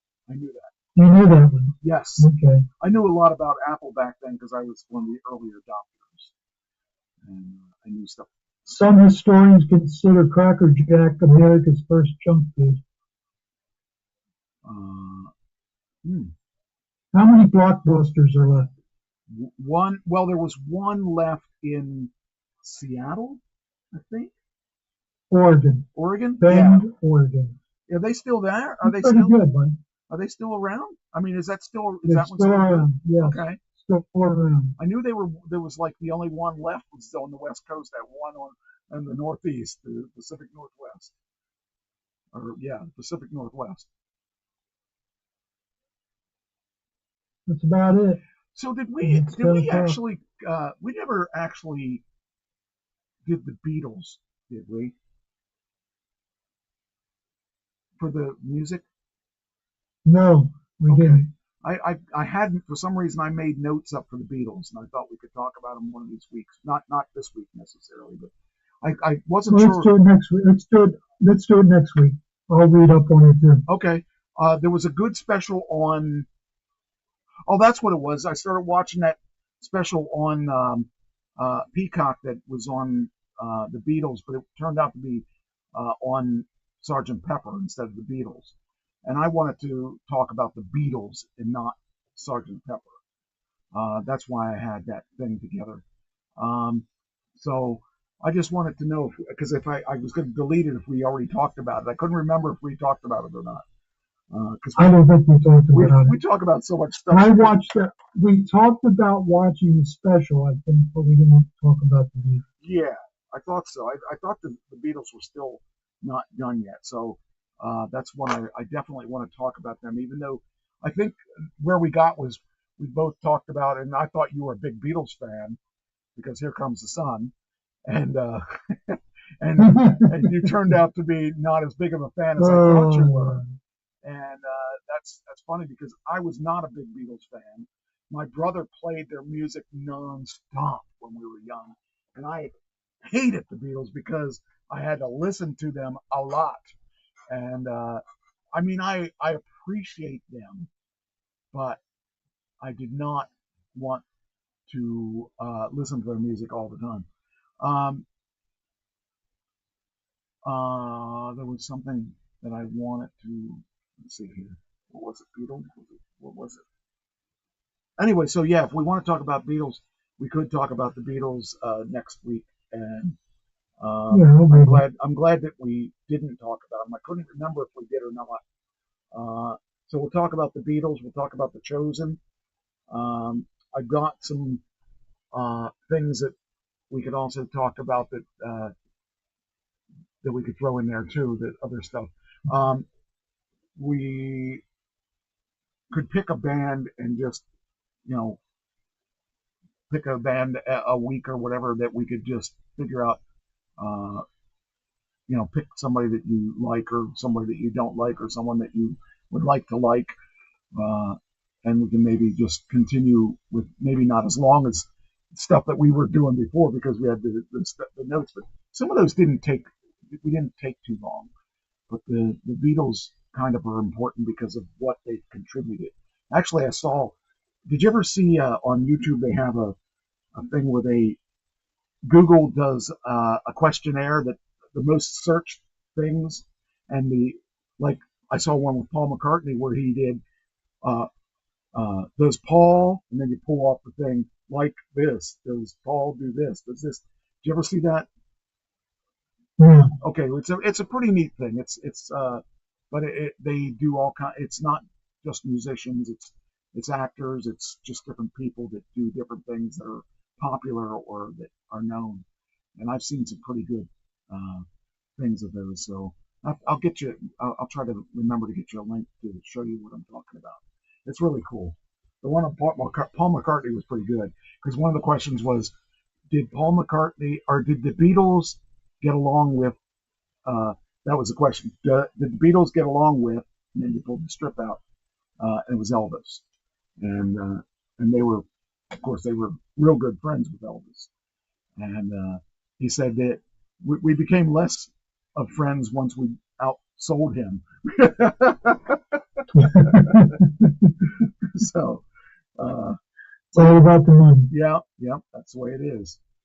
But yeah, we'll have to start doing things like that. That'll be fun. And pick a. Oh, one thing that happened at the memorial. Guess who sat next to Trump for about 20 minutes? Okay, I know it's not Kamala Harris, so I don't know. Who else needs to make up with Donald Trump? Everybody on the everybody, even the Republicans. I don't know. You know him well. I know him you well. Drive one of his cars. Oh, Elon. Okay. Elon. Wow.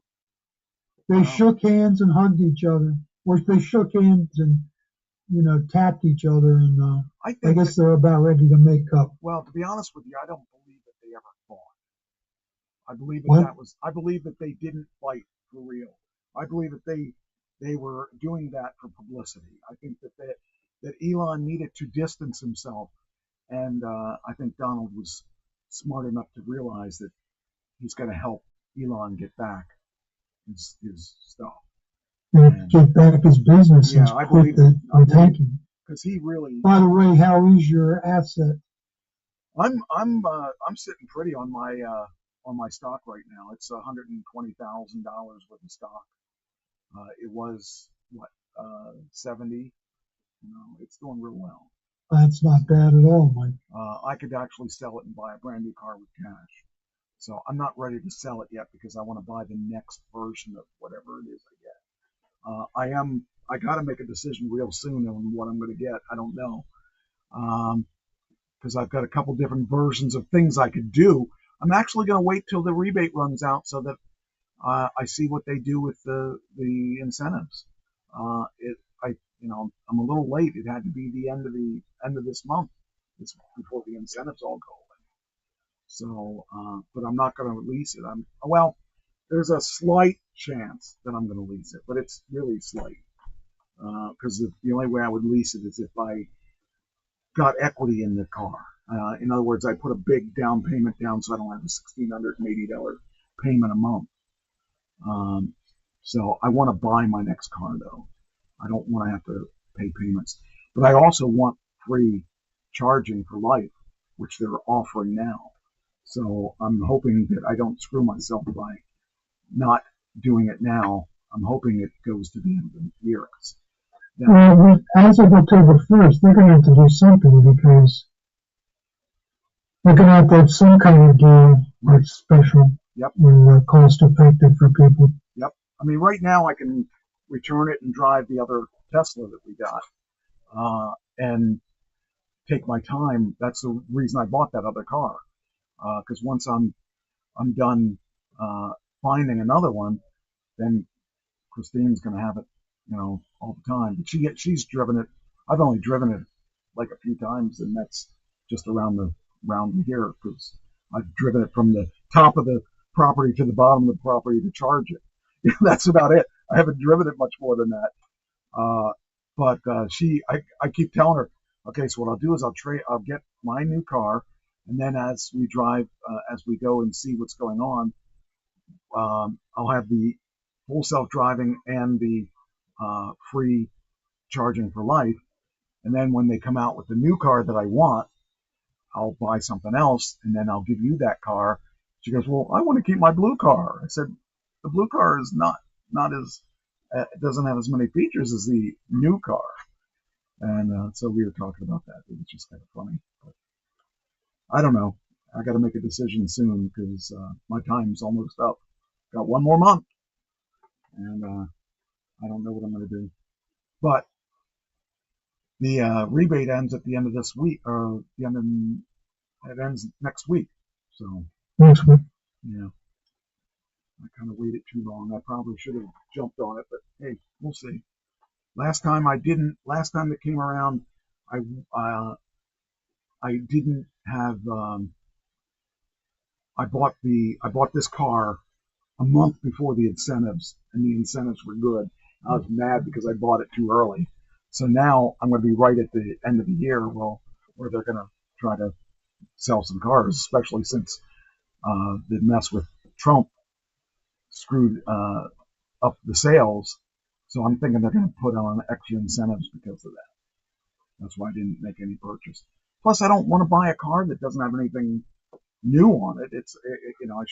I could keep my old car. I could buy a used 2023 that for $40,000 to $60,000, depending on what it has. Why would I want to spend a lot of that extra money when I don't get anything for it? I don't get anything that makes it worth buying a brand new car at this point. There were a couple things that would make it almost worthwhile, but I don't know. I just started doing the numbers, and I thought, I want to wait till I get something for it. So I don't know. I think that we're going to end up waiting until the end of the year, see what the incentives are, or what the next quarter's incentives are. And if I don't get any incentives next quarter, I'm going to be kicking myself, I think. But like I said, I at least own that other one that's sitting out there. So if it comes down to it, I'll be okay. All right. Well, I guess we went over time anyway. We went over time anyway. We did good. I think we had some good stuff we talked about. So it'll be it's fun that when we have these things that pop up and things we could talk about that's really good topics. So anyway, all right. I guess that's it. We gotta get out of here. And I'm looking to see where the freaking outro is. I had it ready. Maybe I can get it back up. I'll get up in the playlist. There it is, playlist. Okay. We will take care, everybody. We will be our happy selves next week.